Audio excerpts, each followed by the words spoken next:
What's going on, everybody? Welcome into the latest episode of the Sunbelt Syndicate. Back to a little bit of football, right, Dominic? Oh, yeah, definitely. It's always football season. Yeah, we got the two Dominics on the screen tonight. TJ was supposed to be with us as well. I should have extended the invite to Dominic earlier. It was kind of a last-second thing with some planning, and also wanted to give him notes that I don't have anything for him. So, unfortunately, he's going to be flying by the seat of his pants here. But the good news is, Dominic, tell him a little bit about your background. I mean, this isn't new to you, this whole NFL draft, the pro day. Tell them what you've done, why you are literally an expert in the field of the NFL draft. I don't know if I'd call myself an expert because I'm always trying to learn and grow. But the last 3 years, I've been fortunate enough to work in the scouting department for the NFL Draft Bible and help put that book together. We just recently released the 2025 edition, which was probably one of the better ones, if not the best one that we've put out. So, and where can people find that for these diehards that love the NFL draft? Through All Access Football. You can just go to All Access Football, and it'll be right there as the Draft Bible. Nice. Mm-hmm. Well, that's awesome. We got some people already throwing in some comments. Michael Bias saying, Mike Green representing the Sunbelt well. Go Herd. While we read this second one from Artie Cat. Hello, Dominic and Dominic. Sounds like an 80s TV detective series. Well, Dominic had to do a ton of detective work to get that draft Bible done. I had a couple conversations on the phone with him about, I mean, you did one big background thing where you're doing all the writing, but you also went to a couple different events that also helped you with some of that writing. So tell them about some of the background. I think you saw Mike Green up close and in person, and a couple other guys from Sunbelt, actually. In Mobile, I was able to see Mike Green show up and show out for NFL personnel and really make a name for himself for those people that maybe didn't view him as a high prospect necessarily. And I think he definitely made money during his week at the Senior Bowl in Mobile. And then saw a few people at the College Gridiron Showcase too. I want to say the running back from Appalachian State was notable. Amani Marshall. Yeah. Yeah. And to note, we do have to give respect to both of those players where they started. Some of these people are seeing the name of the school by their name now and being like, oh, this is a small school guy. Well, we also have to be fair and honest up front. Both of those players started at Power 5 institutions. Marshall at Wake Forest and Green over at Virginia.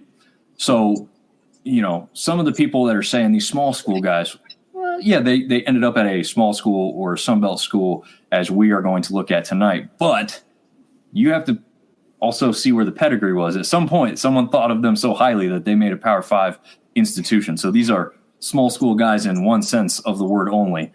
So this is why they have a little bit of a pedigree, as we're seeing in this pro day, scouting combines. What do they call these things? Are they all just kind of considered scouting events, or? Yeah, just different scouting events. I mean, you have the big one in Indy, obviously, for the NFL Combine, and then the schools will have their individual ones where if you go to the Combine and are nursing an injury or rehabbing an injury, you have that pro day to fall back on to where you can still do the 40 and everything like that, and all the measurables that all the scouts like to drool over. Yeah, they do like to drool over those things. That's for sure. But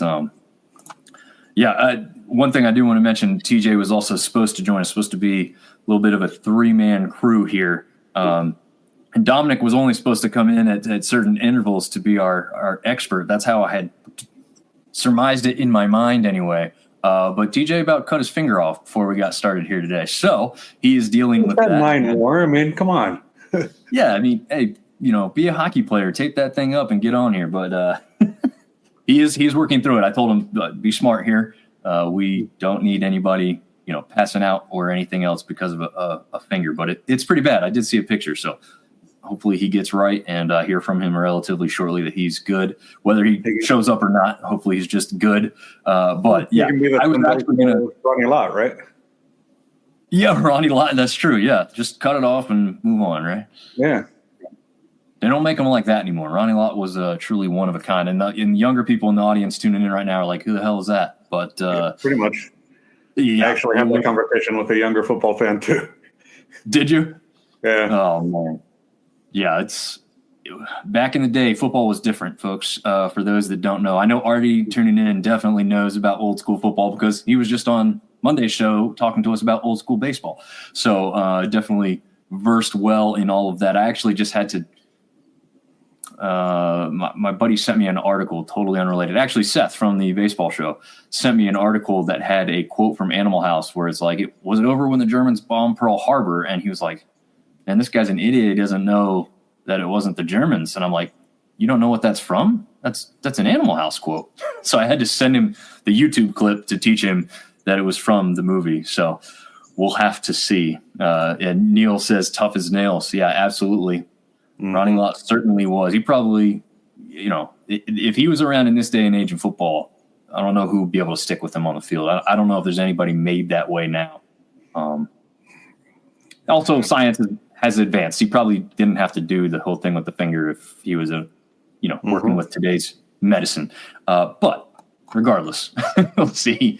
Artie Cass says, Dominic, how are the measurables looked at in today's world? Work ethic, smarts, etc. It's a great question, and one that I definitely had on the docket to ask you and TJ. So yeah, let us know. I mean, obviously you've seen the players, you've asked some things, you've seen a lot of stats, but what are you also hearing from the guys that you're working with in the background about what matters most and how it stacks up? I mean, even just in general, you want them to be students of the game. I mean, you're not going to want like the Kyler Murray rumor of him just playing Call of Duty. You want them to be students of the game. You want them to be able to just hold their own and learn and develop. Work ethic. You almost kind of want that first in, first out of the locker room mentality. You find all that out by talking to everybody you can at any given school about the player, from the custodian through the coaching staff, including his teammates. Yeah. How much of like a certain measurable for a certain position matters? Like, when you're looking at a running back or a wide receiver, obviously 40 time comes into play. It's why it's such a big deal and such a big mark for the measurables. But is that like,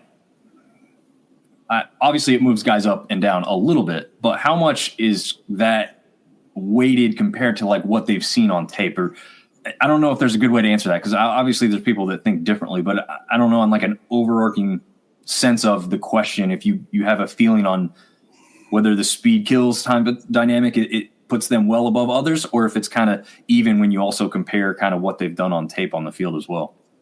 I mean, it's equal parts of the same of developing the narrative or developing that evaluation of the player.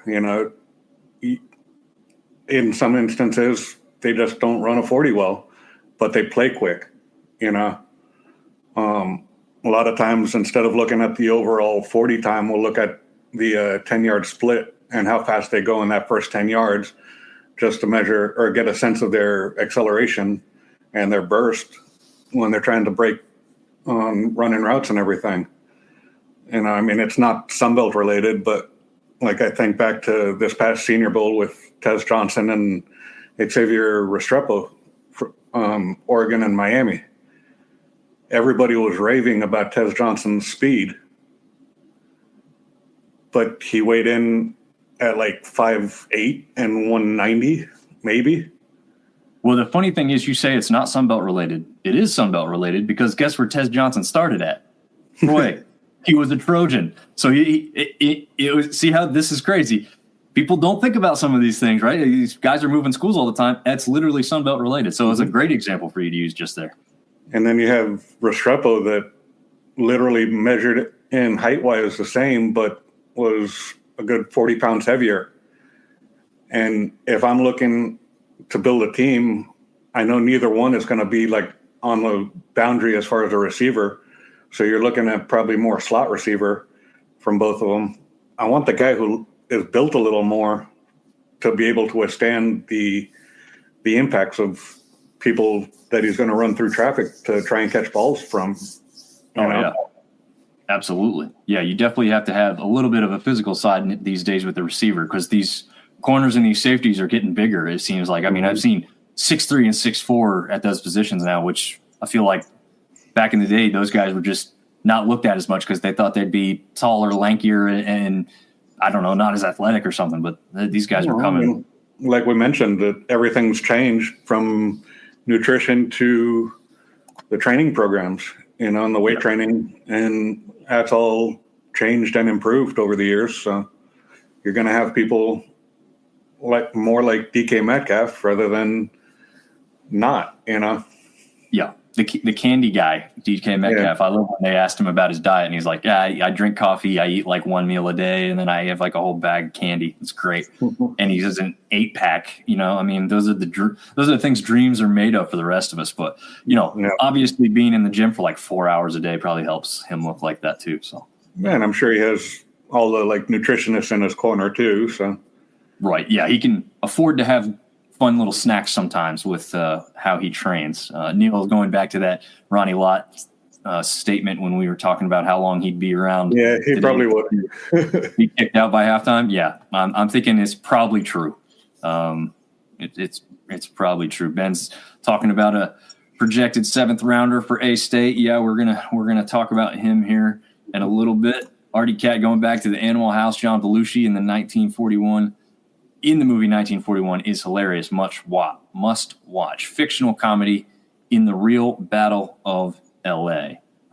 Get to another one of Artie's questions, and then we'll jump into a little bit of this draft specifically. He asked you, Dominic, who do NFL practice squads fit in? Did they develop players they find? Are they bringing in guys they feel like maybe have experience elsewhere, and all they've got to do is fine-tune them for their system? Maybe I'll put some words into Artie's mouth to kind of give what you think or what you've seen with the practice squad aspect of the NFL. I'd say probably a little bit of both.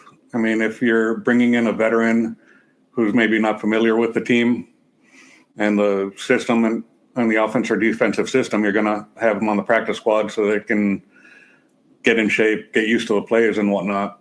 But a lot of times the practice squad will have developmental players that are projected as the priority free agents or the high priority free agents after the draft that don't necessarily get drafted, but they want to bring them in to see if they can make the roster and whatnot. Makes sense. I think not a lot necessarily, but we've seen a number of Sunbelt guys make practice squads and hold on to a roster spot for a long period of time because of that. And those are not the prima donna positions. I mean, you got to really be a grinder to stay with that, and probably, not make as much money as a fully rostered participant. And you can be doing that for years until it breaks through. And sometimes those guys are able to do it and keep that grind going, and sometimes they're not. Or sometimes they figure out this isn't for me.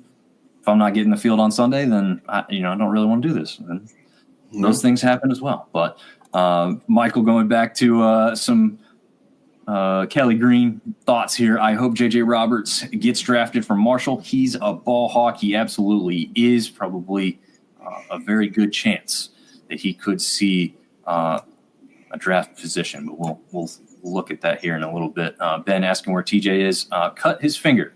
Not a little cut. I won't show any graphic pictures that I was sent, but it's pretty deep. So he is taking care of that. So Dom and Dom will be with you guys for the rest of the evening. And if TJ gets that all fixed up and feels good enough, obviously I told him to jump on whenever, because he's gone through some of this, Dominic. I mean, he didn't make the NFL as far as a rostered player, but he did have a number of specific team tryouts, as well as went through a pro day. And even did some CFL tryouts. So he did have some experience I was going to ask him about specifically as well that unfortunately, Dominic, you and I don't have. But, you know, we have experience in other places. You know, I played video games. I did a flag football league once. I mean, it kind of makes me an expert, right? Yeah, there we go.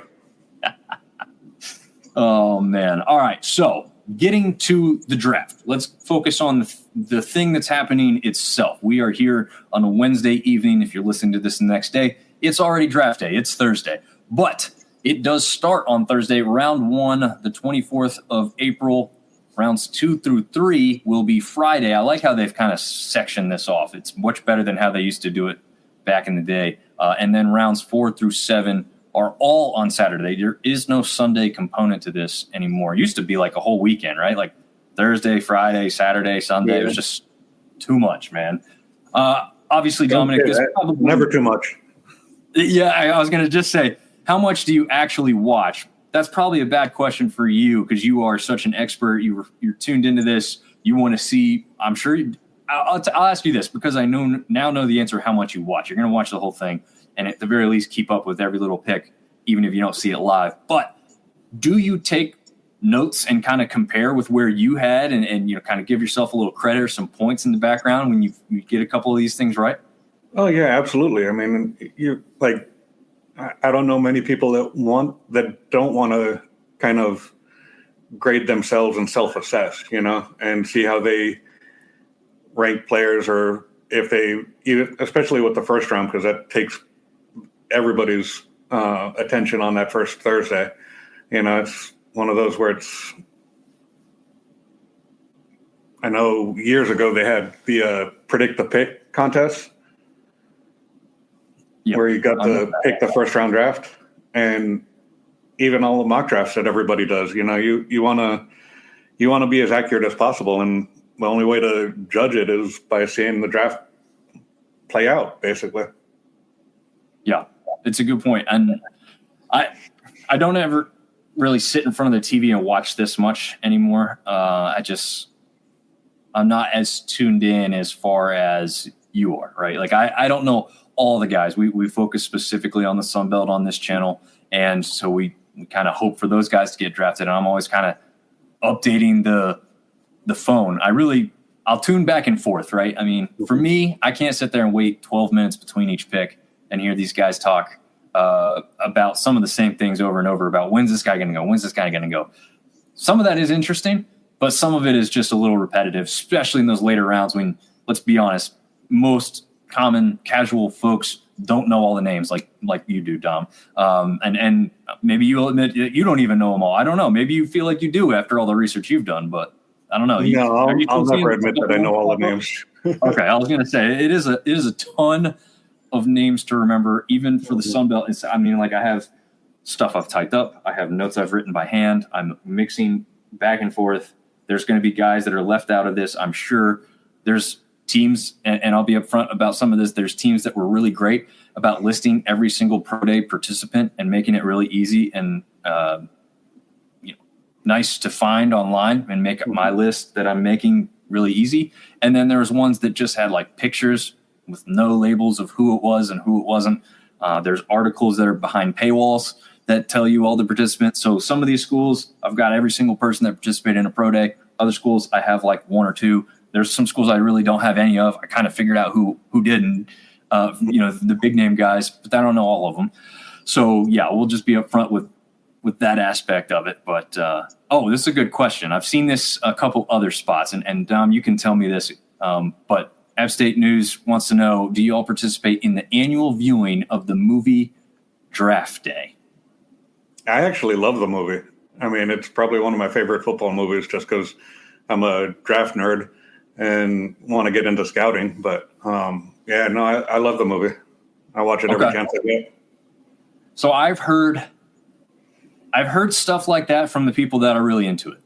If you're playing, Madden, and you go through and you want to pick all the certain things and get all these measurements and do really well, it's really an analytical person's favorite type of movie, right? Because it really does take you behind the scenes, from what I've heard, and show you a pretty accurate depiction. Again, from what I've heard, I even if I saw the movie, I wouldn't know if it's an actual depiction because I have not been at a draft. But I guess that's the viewpoint of the movie. I've never actually watched the movie.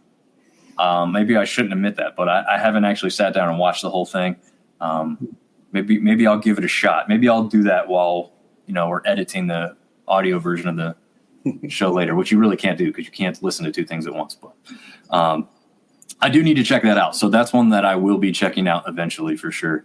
Artie wants to know who's the Browns and Jacksonville Jaguars' next victim. Better call Kevin Costner to remake that horrible draft day movie. There you go. This is what I was just talking about. Some people really didn't like it.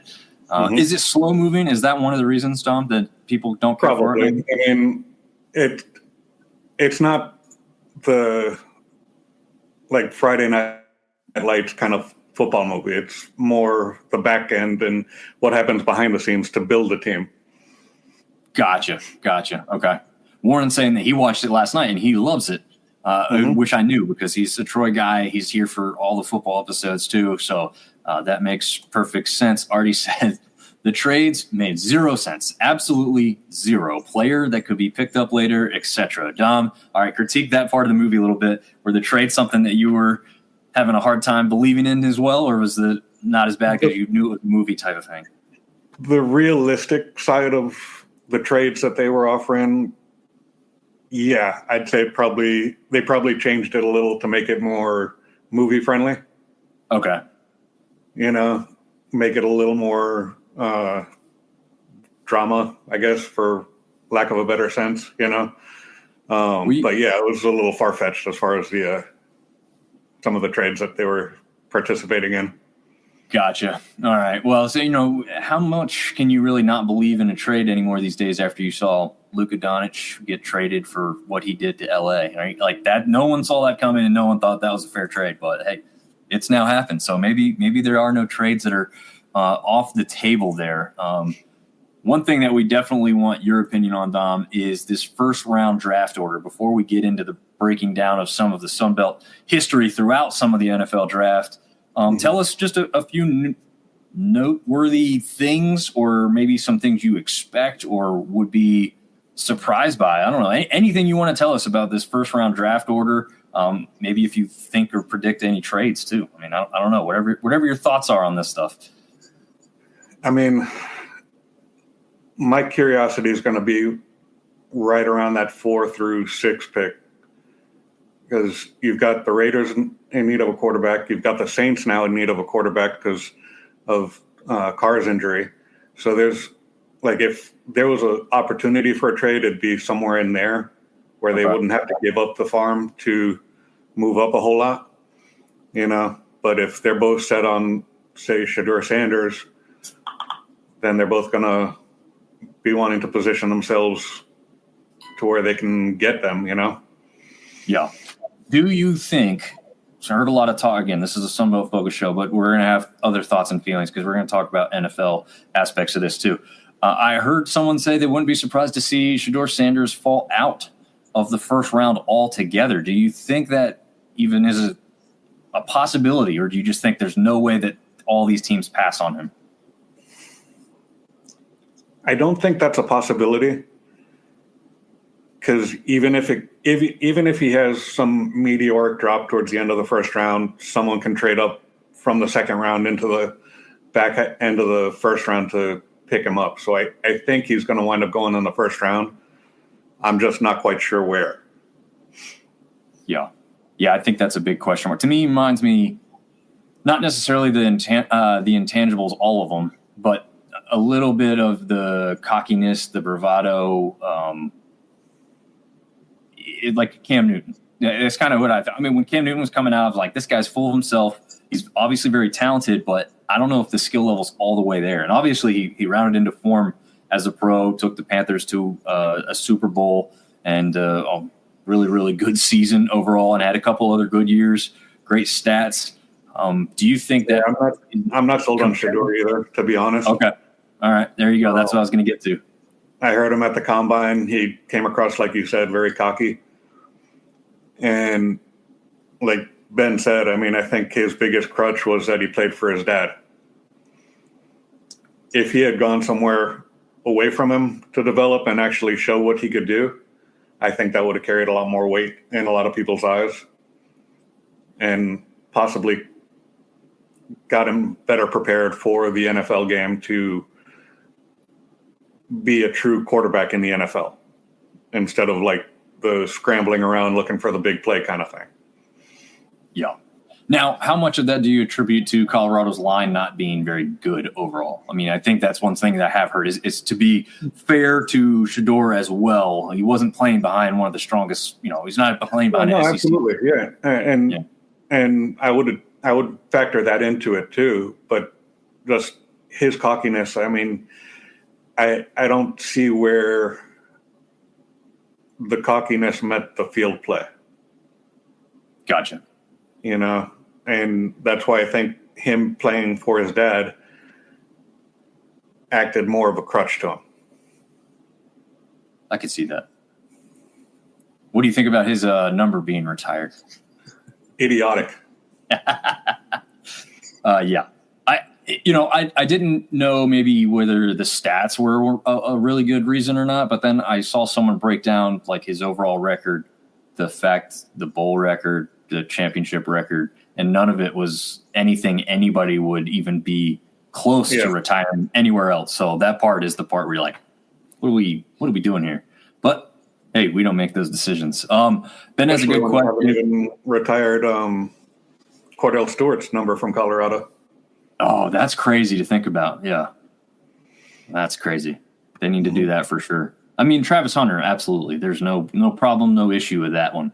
But Shedeur was definitely not just questionable, but I agree with you. It was kind of a dumb thing to do. But, hey, we don't make those decisions. So moving on, Ben wants to know who's everyone's favorite team is, if people want to throw those in the comments.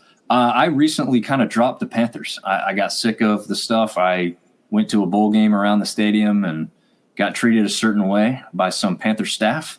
It rubbed me the wrong way after a couple terrible seasons with an owner that I didn't really much care for. And I said, I'm out. I'm a free agent. And recently this year has been a lot of fun. This past season was a lot of fun to watch the Commanders play with their new quarterback. I liked to watch him. He reminds me of, a former quarterback that I used to love in Armani Edwards. He's got a lot of that, do it with his legs, do it with his arms, just make incredible plays that you could see not coming out of anywhere. Plus, Washington's regionally close to me. So I'm picking up the Commanders, and I'm going to stick with them. And it'll also give me a lot of trash talk capability for my family members who are all Philadelphia Eagles fans. So, yes, they have the Super Bowl right now, but I think the Commanders are coming, and it'll give me a lot of fun to have in the years to come here. So, Dom, what about your favorite NFL team? Well, as I've circled through like the Senior Bowl and all these bowl games and the Combine and all, every time someone asks me that, I say that my favorite team is going to be the one that employs me to be in their scouting department and help them build a winner. Fair point. I love what the Commanders did last offseason and all that. I want to see what they do here too. I was actually higher on them than most, so I was pleasantly surprised when they made it to the as far as they did in the playoffs. I got to respect what the Eagles do. They just literally have built a flat-out juggernaut. I just enjoy the process. And a lot of times, I mean, growing up in Miami, a lot of people would say I was a Dolphin fan, but as someone who got into scouting or got interested in scouting, I would always use them as like my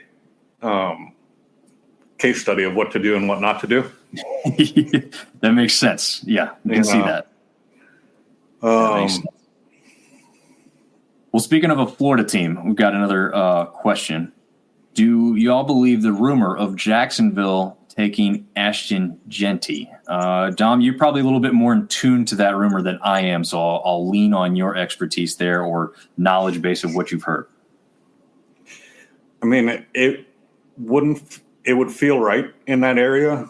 I mean, I could see him going anywhere from 3 to 6, to be honest with you. I think Joe Shane and the Giants are looking to erase that horrible blunder that they did of letting Saquon walk to the Eagles. True. And bringing in a guy like Genty would certainly help that. Yes, it would. You know, I don't necessarily see the Patriots bringing in a running back unless there's a trade from someone that needs a running back, but I don't see someone jumping up that high. Jaguars, and I'm hearing more talk that he's better suited for the Raiders, or like being penciled in for a Raiders pick at 6. So, there's one thing that I feel like is a certainty. If he's there, the Raiders will do nothing else. They are only taking Gent. There's no way they pass up on a talent like that. With what they've done over the years with really athletic guys that they've drafted, whether they've worked out or not, they've always taken like the flashiest of the flashy picks. And I feel like that would be done. There's no chance Genty falls any lower than 6 to me. Yeah, and I'm not an expert, but I feel like I know how the Raiders draft pretty well, and there's no way that they would pass up on him. So I feel like it's safe that, like you said, I mean, I don't see him falling below 6. So yeah. Bush Knight. I got to meet this guy in person at the Marshall Soccer National Championship game. He says, if Mike Green goes number 1, I become the host of the show. Well, I don't know. I'll ask Dom, is there any chance in hell that Mike goes number 1 overall? And if you say no, then I'll say I'll take that bet to Bush Knight. And if not, then maybe I'll just counteroffer. I don't see it because I think the Titans are locked in at Cam Ward. I'd say Green will probably be in somewhere in that middle, in that teens area. Maybe the Bengals to get someone for Hendrickson just in case they move on from him. But, I don't see him going number 1 overall. Yeah, I've seen a lot that have him in the 7 to 10 range. But 7 is very slim, I think. I've seen a lot of people have him for the Panthers, Saints, and Bears. But the Bears seems to be the odds-on favorite for him right now, at least from knowledge that I've obtained here recently. It seems like a lot of people have him pegged as a Bears pick. And he'd be a great Bears player. It all depends on his NCAA rating, right? Yeah, that's true. Very true. Oh, man. And already saying, speaking of NFL teams, the Cardinals are just absolutely horrific at the draft. Legendary, near Jets level of the butt fumbling. So I mean, I remember a couple of drafts for the Vikings and I think it was the Vikings where they forgot to submit a pick. So I'd put that over the Cardinals. That's insanity. Insanity. Ben saying he's heard that Shador has played for Deion since 6th grade. Yeah, that goes towards the thing. You have to question whether he was a product of a system that was all about him. And how does that translate now when somebody else is the boss and telling him what to do? Well, you just don't know. I mean, there's an adage, don't grade the helmet. But at the same time, it's like if Shador had any name on the planet other than Sanders, would he be getting this kind of talk? I don't think so. If I have to answer, I don't think he would. I think he'd still be drafted. Don't get me wrong. I think he's still a talented player. I think he would be drafted because he's very talented. I'm not trying to knock his talent level. I just personally, the arrogance that he brings doesn't match what he's done on the field. Correct. I agree with that full-heartedly. Artie Cat wants to say, will QBs ever be seen as running backs are today? Easily replaced, or is that high-end talent really that rare in that position? I don't think so, because I think with a QB, you're looking at arguably the most important person on the offense for that team. Everything's going to run through them, whether it be a passing play or them selling a play action, helping set up the run game. So I don't see them anywhere or getting treated as running backs are, where it's been a dime a dozen or worn into the ground and just trade up for a newer model kind of thing. The only way I could see them being treated like that is if teams started moving back towards like a triple option thing. Because then, yeah, sure, you might as well have a running back at the quarterback position. You just rarely throw the ball. But, yeah, I think it's so important to have the capability to throw the ball. And not just throw it, but put touch on certain passes, right? You got to know when to loft it, when to fire it in there. You know how to read defenses. I do agree with that last portion of Artie's question there. It is really that rare in that position. I think that's why you've seen so many guys that have immense talent not fully take advantage of their capabilities in the NFL. Now, I would like to see them take a more realistic approach to the position, though. Like, I almost think the quarterback position is overvalued. I believe that as well. You get people reaching for a quarterback that might need a year or two of, we'll call it seasoning, sitting behind an established veteran rather than getting thrown straight into the fire. Yeah, or getting picked too high, right? Mm-hmm. Yeah. I think that's what I see the bigger problem with is, like, why are you taking a quarterback now, like you said, who you hope to not even have to start right away? Or you are taking him now and saying, we're going to start him right away. The hell with 3, 4, and 5. I want to win 1 and 2. I think you got to be realistic sometimes. One team wins a championship in every sport every year. That's it. Everybody else fails if you want to look at it that way. You just got to be smart about it. Yeah, Artie made a great point. You did. Yeah. Mm-hmm. Ben is a Seahawks fan. App State News saying he is a Steelers fan. Michael Bias, a Marshall fan, is saying he's a Saints and Bengals fan. So that's interesting. The Bengals make sense. Saints, maybe need a little explanation on that one because that one's pretty far from up there in West Virginia. Warren is a Falcons and Broncos fan. A couple people got two teams here. Interesting. Artie Cat, which we figured out from the earlier comment, or at least I ascertained from the earlier comment, the Arizona Cardinals is his favorite team. You can't pass with tears in your eyes. This is what Buddy writes. That's true. And Ben just doesn't want anybody to say the Cowgirls, a.k.a. the Cowboys. Well, what's funny is TJ Corbin's favorite team is the Cowboys. So we can pick on him since he's not here tonight to hear that. But he also thinks Genty's going to end up with the Giants or Browns. I definitely could see the Giants. Like you said, Dom, the fact that they lost Saquon and now how bad that looks that he's gone on with the other team and won a championship. Yikes. Artie loves that Bengals helmet.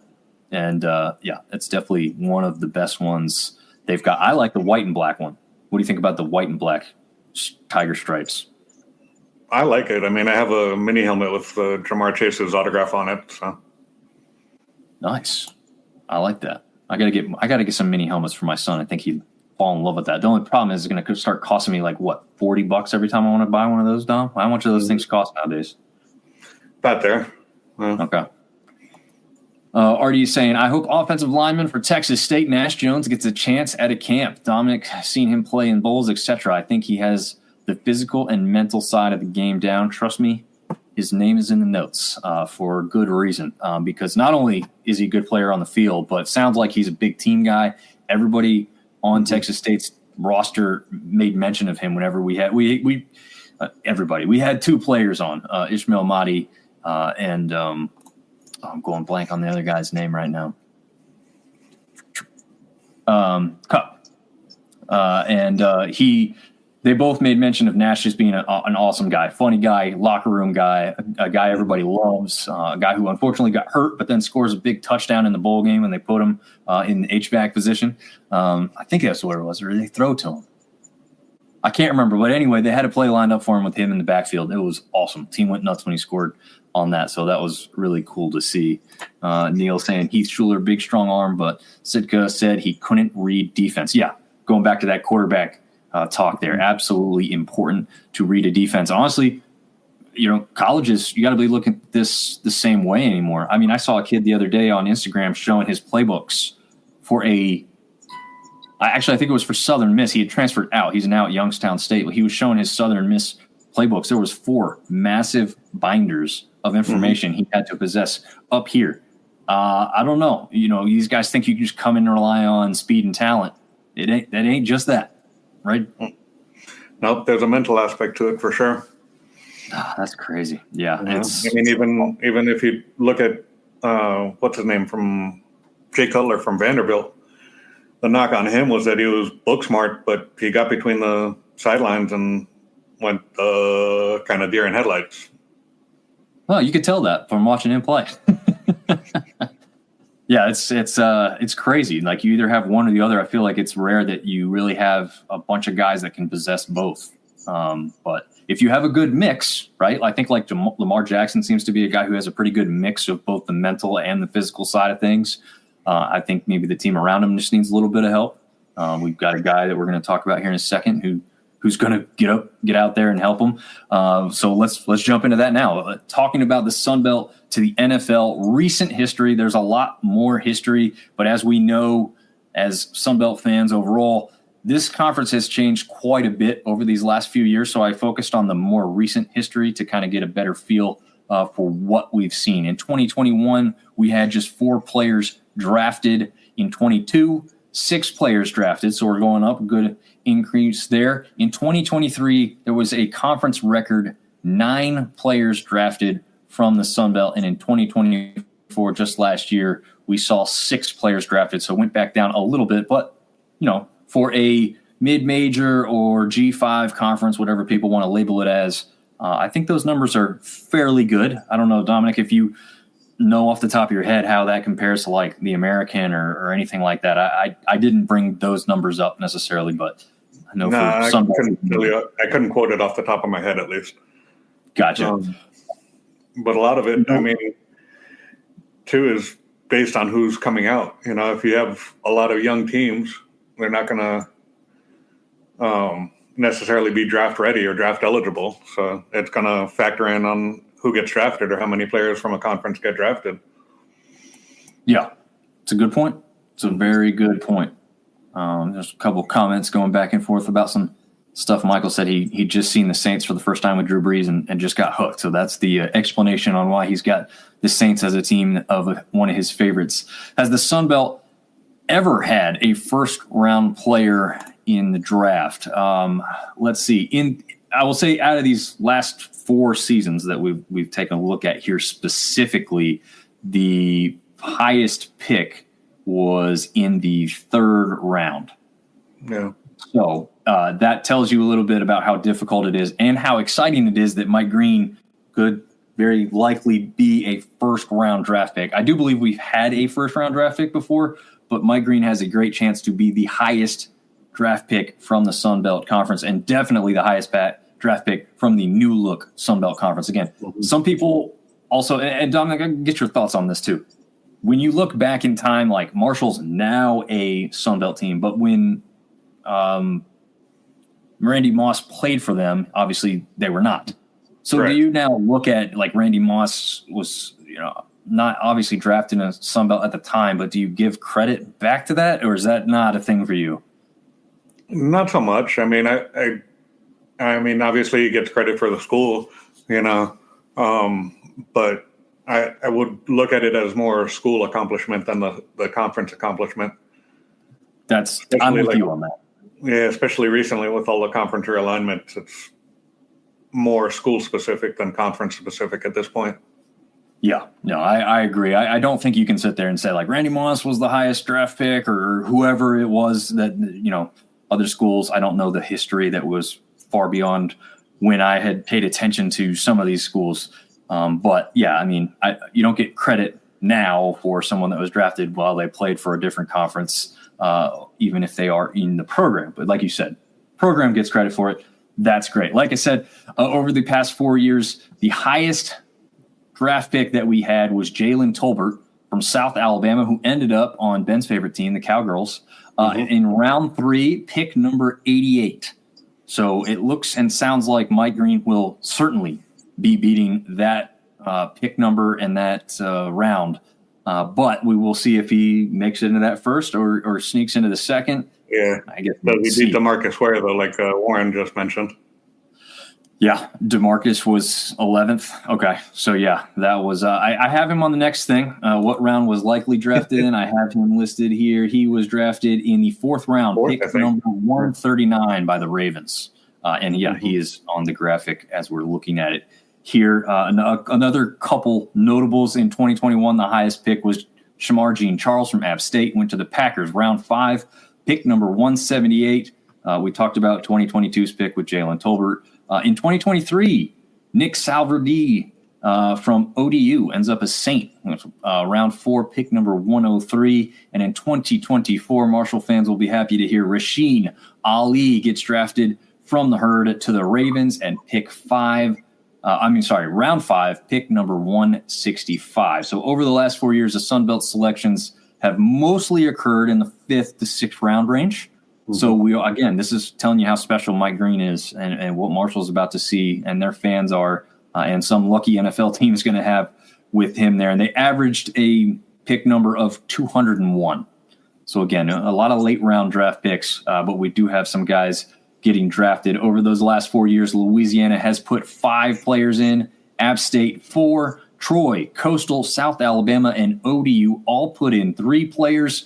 Marshall puts in 2, Georgia State and Southern Miss put 1 player in a piece. So if you want to have any bragging points, Cajun fans, there's your statistic. You've put the most guys into the NFL in this kind of new look Sunbelt conference that we have now. So there it is. There's that. Let's talk about the notable alums. Why are we pushing this out? Why does the Sunbelt matter? Well, look at some of these big names on screen right now. Charles Peanut Tillman came from Louisiana. Again, not necessarily drafted as a Sunbelt player. Actually, I don't know. I guess Louisiana may have been a Sunbelt team at that point in time. I'd have to go look it up exactly. But these all these other ones I believe were.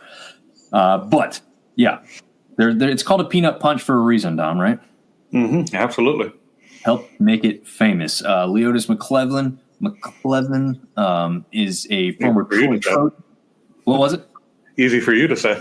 Yeah, no, it's definitely not. It's too many C's and K's all in the same area, which is funny because we have C's and K's in our name, Tom. Well, you don't have any K's, I guess. I'm the one with a K. You're the one without.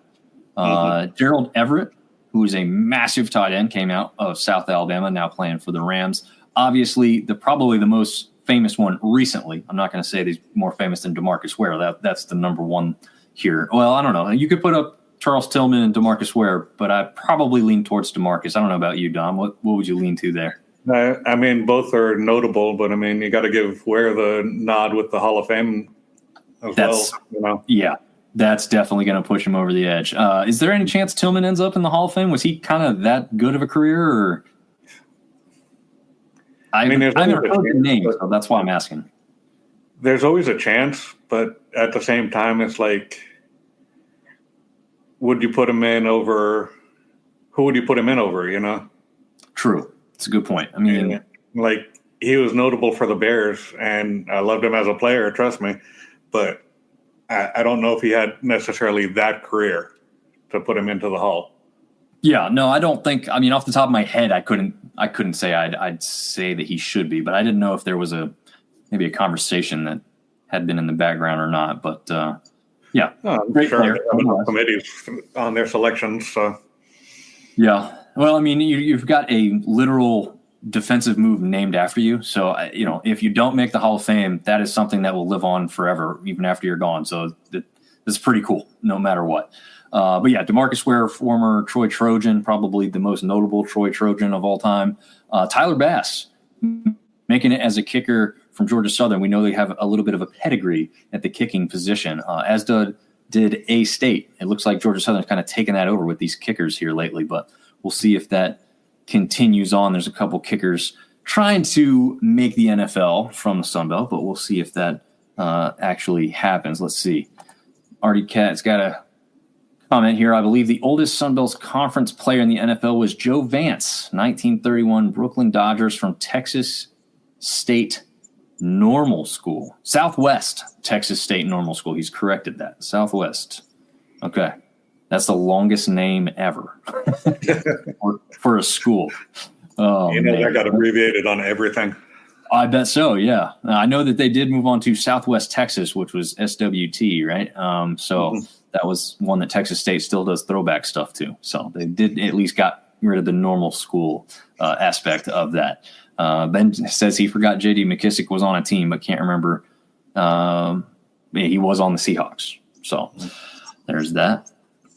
Another note from him, and we'll jump over after the notable alums to talk about why we're really here after, just a little bit of an intro. We finally get to the draft hopefuls. We've talked about a couple names already, but here are a few more of them.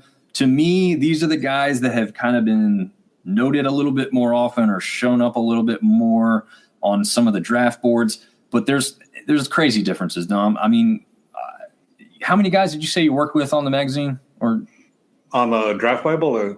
Draft Bible. And I'm sure, like, when you saw certain ones of their lists, they had vastly different players listed at different spots, right? Mm-hmm. Yeah, that's what I saw through my research as well.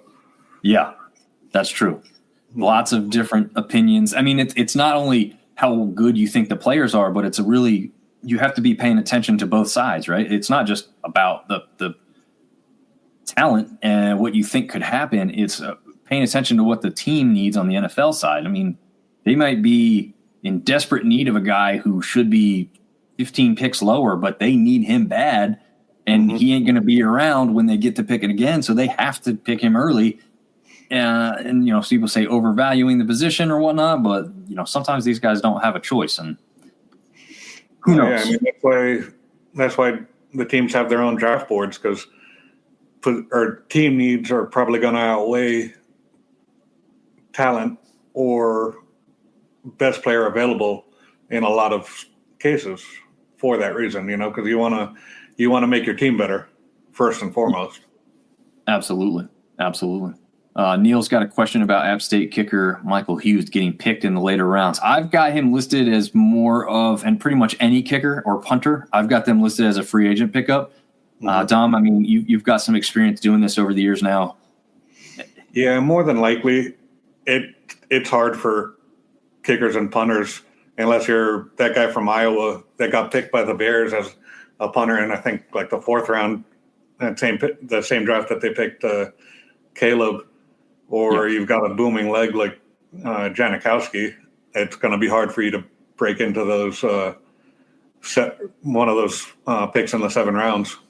Yeah, I mean, when your best offensive player is a kicker, that's why Iowa guy got picked a little earlier, right? He's the biggest offensive weapon they've got. He puts the most points on the board. So, well, I mean, even as a punter, I mean, like guy from Iowa, he got drafted because he helped the defense a lot more. He's gotcha. Booming the ball back and making the other teams drive the field more. That's a weapon for you. Yeah. Ben has said that Corey Rucker has announced he's returning to A-State. So that makes sense because he was on some draft boards. He wasn't on some draft boards, and I was like, where's this guy rank up? Because he is a physical specimen at the wide receiver position. A-State offensively has some weapons, but maybe not as explosive as they could have been this past season specifically. But they have had some really good games where they put up a bunch of points, like the 70-plus points just 2 seasons ago. So Corey Rucker, a big part of that. If he's coming back to A-State, that's great, especially for the conference, and maybe just to help him further his game before he gets into the NFL. So that, again, that makes sense why he may not be on some other draft boards. He's saying out of all the players on screen, I'd say Bayer has most notable stories. Okay. So Jacob Bayer, a center for A-State as well. There was 2 players from the Red Wolves, and I guess it's just going to go down to 1 now that I thought stand a really good chance to be drafted. And some of that is just a straight numbers game, right? There's not a lot of centers. We'll get to Mel Kiper's big board. I've got all the guys that he's got for the sunbelt, which is a ton. But as we know, not all the guys on Kiper's big board get picked every year either. So, well, even with centers, I mean, if you're a center only, as opposed to someone who can play guard or swing out to tackle in an emergency, you're going to have more value than someone that's just playing center for a team. True. So that's going to kind of up your value over just a straight center. Yes, that makes a ton of sense. And I like that because, I mean, you want to be versatile so that you can get as many looks and get as much playing time as you possibly can. So, that's good to know. Jamal Pritchett Man, he was electric this year for South Alabama. I guess Dominic, he's an undersized wide receiver at this point still, though, right? Yeah, I mean, what is he, like 5'9", 5'10", roughly? Yeah, I mean, he might be 5'10" if you put big shoes on him. He may be closer to 5'8" than 5'9" even. He's definitely small. He's lightning fast. But when I met him in media days, I was quite a bit bigger than him. Obviously, with the muscle aspect, he's probably just as big as I am. But as far as the stature of the height goes, he's definitely not an imposing guy. But he certainly makes up with that with the speed, which is a big reason why he could see a draft pick because of his return capability, which was off the charts and could be a big tool to have him see field time immediately as either a draft pick or a free agent pickup. But I'd lean towards the possibility of someone taking a late round flyer on him because they want to see. Yeah, I mean, if you're going to have the value added of him being able to help on the return, and I looked it up, he was 5'8" on his pro day. Gotcha. Yeah, that doesn't surprise me. I would have said definitely 5'8" and 5'9" at best. Mm-hmm. But yeah, impressive dude, man. He came very professional to the media. He's been one of the ones that I like to watch. So. Yeah. Just a good guy to interact with. Another one that was under the radar. We know Mike Green. We've probably talked enough about Mike Green before we even got to this, but he's far and away the best draft prospect, and we've seen why literally with what he did. Not only on the field all season long, right? I mean, he led the nation in sacks, and I believe was 2 or 3 for sacks for loss. And it's kind of a weird stat, right? That they're kind of different, but they're both considered sacks in the same sense. Anyway, he was also the one that. How close were you to the actual play where he put that guy on his back? Oh God, yeah, he put Josh Connerly on, or just leveled him. I was probably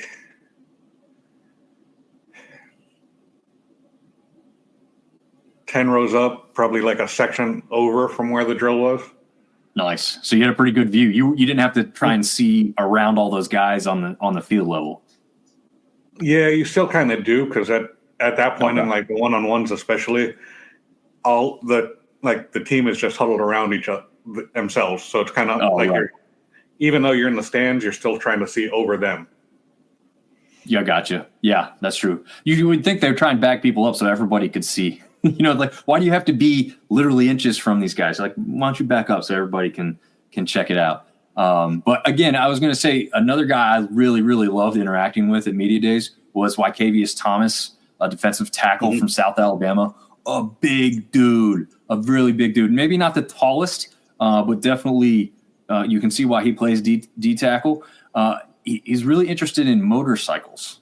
So he said that was like a really interesting aspect. We talked a little bit about that and how he not only just rides them, he knows how to work on them.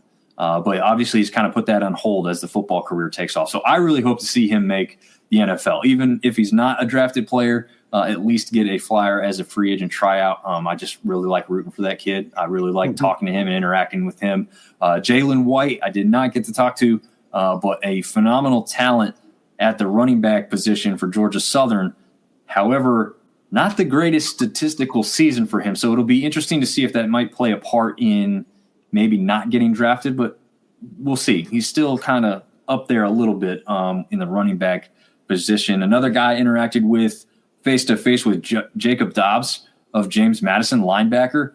Really, really impressive player. From transfers in with the head coach, and he comes in from Holy Cross and then becomes an all Sunbelt player, and easy to see him and spot him on the field as well. As Michael Bias was saying earlier, J.J. Roberts, a ball hawk from Marshall in the defensive backfield, stands a pretty good chance. I started seeing his name here a little bit more recently in the last month or so. So there's some people becoming a little bit more aware, and the player that already noted as well, we talked about a little bit earlier, Nash Jones on the offensive side of the ball. I think he's listed as a offensive tackle? Yeah, a tackle. Well, he's listed as a guard, or at least the one publication I saw him as was a guard. Is he listed as a guard / tackle at this point, maybe? Probably. I mean, I'd probably put him versatility. I'd probably try him out at tackle, Yeah, but again, another guy to root for, easy to root for some of these guys. We've got some notes that we want to get back to as well. App State News saying Michael Hughes, kicker from App State, has received interest from multiple teams, as well as wide receiver Caden Robinson, specifically from the Panthers, which makes sense. Local team, they can probably get guys up there to see them a lot more often, or did get guys to see them up there a lot more often in actual game time action.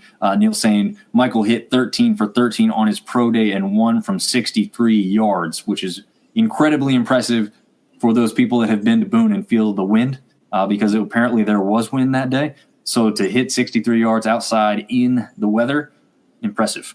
So hopefully the best for Michael Hughes. But again, hard to break into the draft as a punter or kicker unless you're just absolutely night and day phenomenal. Well, I mean, even just going to App State News's comment about him receiving interest from or did he say Caden Robinson received interest from the Panthers? I think he was saying both. Okay. But that preaches to team needs. I mean, if you have a team like the Panthers that has a whole lot of needs, do you draft a tackle that can help or guard that can help keep your young quarterback upright, or do you draft the kicker? Right. Let's be honest. Most teams' best scoring potential comes from kickers, right? I mean, they put up a lot of points. There's a reason why you have kickers on your fantasy football teams, folks. They score a lot of points. Yeah, trust me. I won a few fantasy leagues with Janikowski on my fantasy teams. There you go. Warren's got a great comment here. With the portal, can a school claim a drafted player for your school? Yeah, it feels like you could just do whatever you want. We quite literally had the first trade in NCAA football so far, as Nico goes to UCLA and Joey goes to Tennessee after that. So obviously another sunbelt aspect, right? Like, I think in one sense, yeah, it sucks for Joey, but like, let's be honest too. There's probably a ton of people who now know Joey's name who weren't all that familiar beforehand, because they didn't necessarily know he was at App State.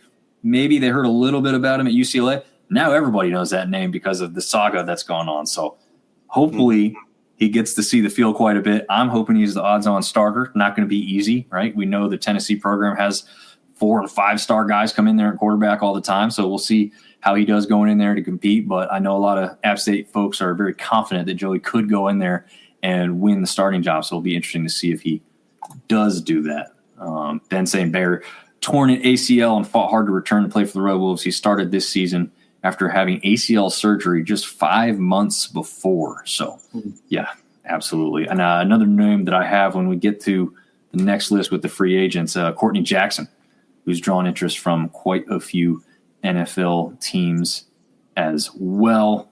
Artie Cat, before we get to the free agent stuff, he says he's a huge CFL fan as well. Dominic, what's your opinion of the CFL? Different type of football, but I like the original rules. Several Sunbelt players always on CFL roster, and Warren Moon and Doug Flutie made it to the NFL. I don't watch the CFL as often as I feel like I should, to be honest.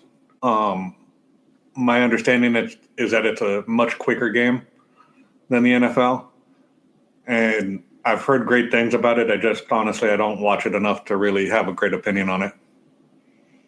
Well, Ben's opinion of it is terrible because he says CFL sucks.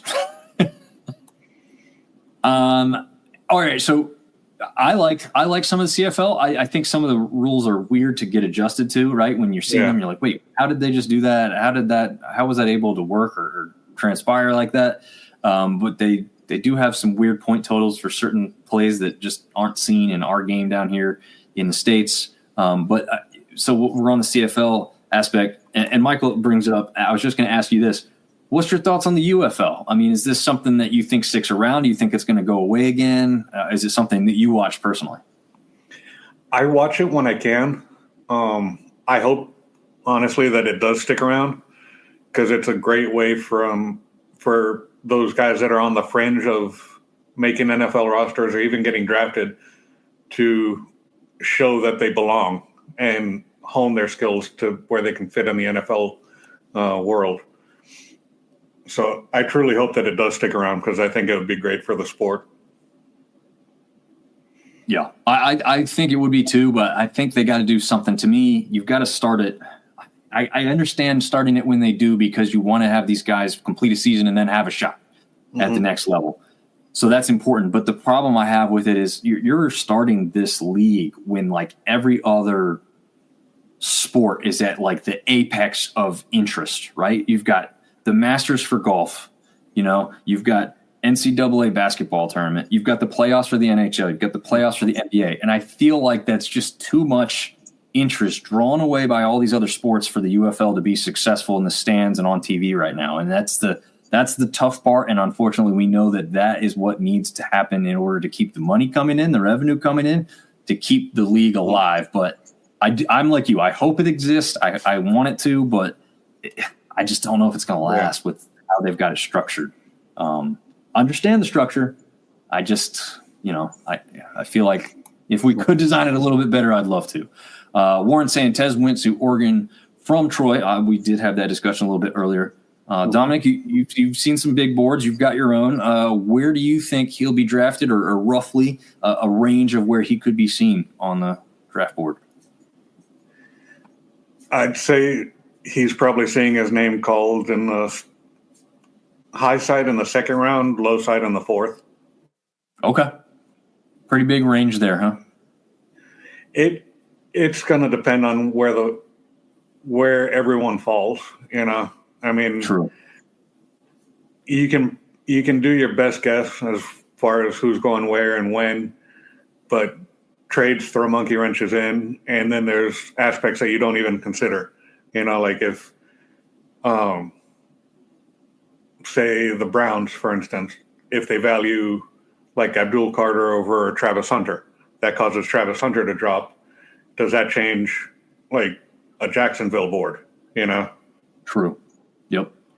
That's a good point. Yeah. And there's so many. That's in one way. I'm like, why do they let people bet on some of these picks? Because there could be background information that's easily shared and then shared even more and all that kind of stuff. But then, like you said, then there's these other aspects where like there's no way anybody could get that information fast enough because it's changing all the time. So it's just kind of crazy. Already saying the UFL is just so poorly run. All the teams owned by the league thinks it's lame. I do kind of agree with that. I mean, you want to have some.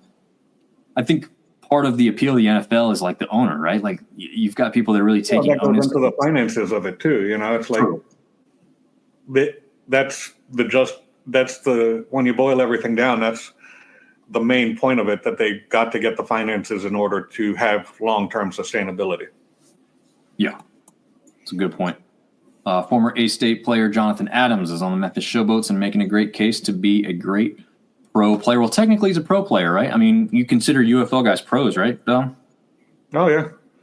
No, I would. I mean, they've all got the opportunity to play football for the season and use that to catapult themselves to a bigger league, Yeah, absolutely. Ari Cat says something that I've been dying on too is concentrate on markets with zero going on, medium markets with smaller venues and MLB type tie-in system, the minors. I agree with that. That's how I thought it was going to be structured. Kind of when they came out, they kind of talked about that and they used it as like an indirect reference.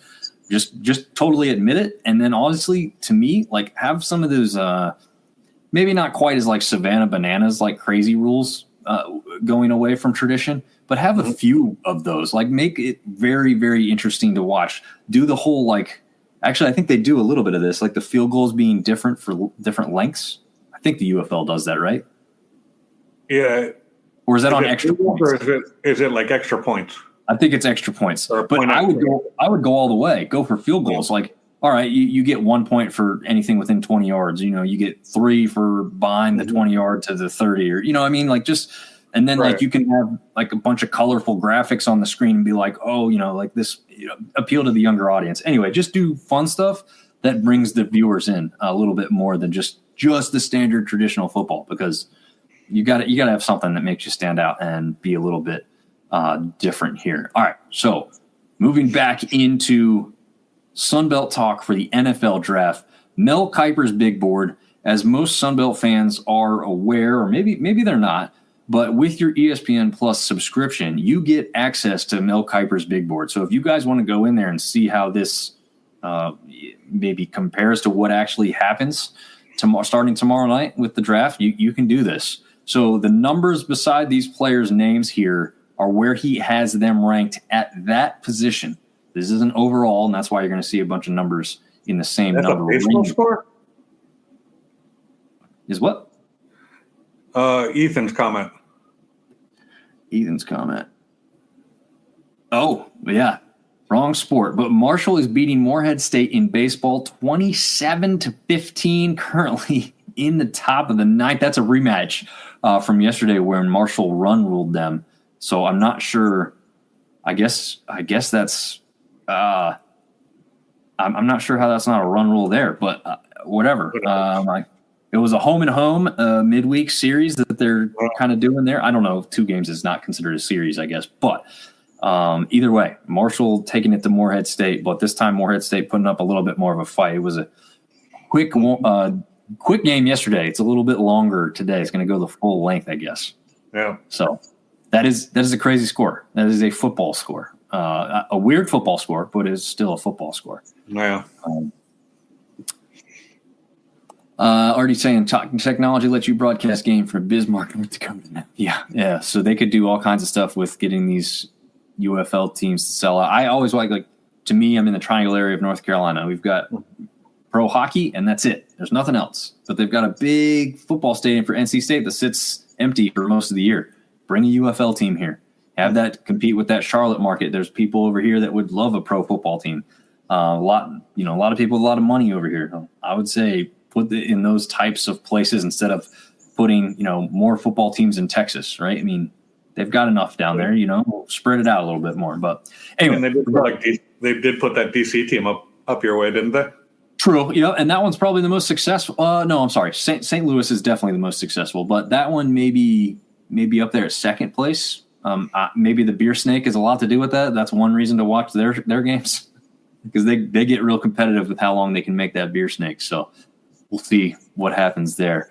But okay, going back, Kuiper's big board, Sunbelt players only at the quarterback position. He's only got one guy from the Sunbelt listed. At number 30 as a quarterback goes Ben Woolridge, who actually had a pretty great year for the Louisiana Raging Cajuns. So it'll be interesting to see if he stands a shot at getting a free agent signing. I don't think there's going to be 30 quarterbacks taken in the NFL draft, Dominic. I don't know if you think I don't see that happening.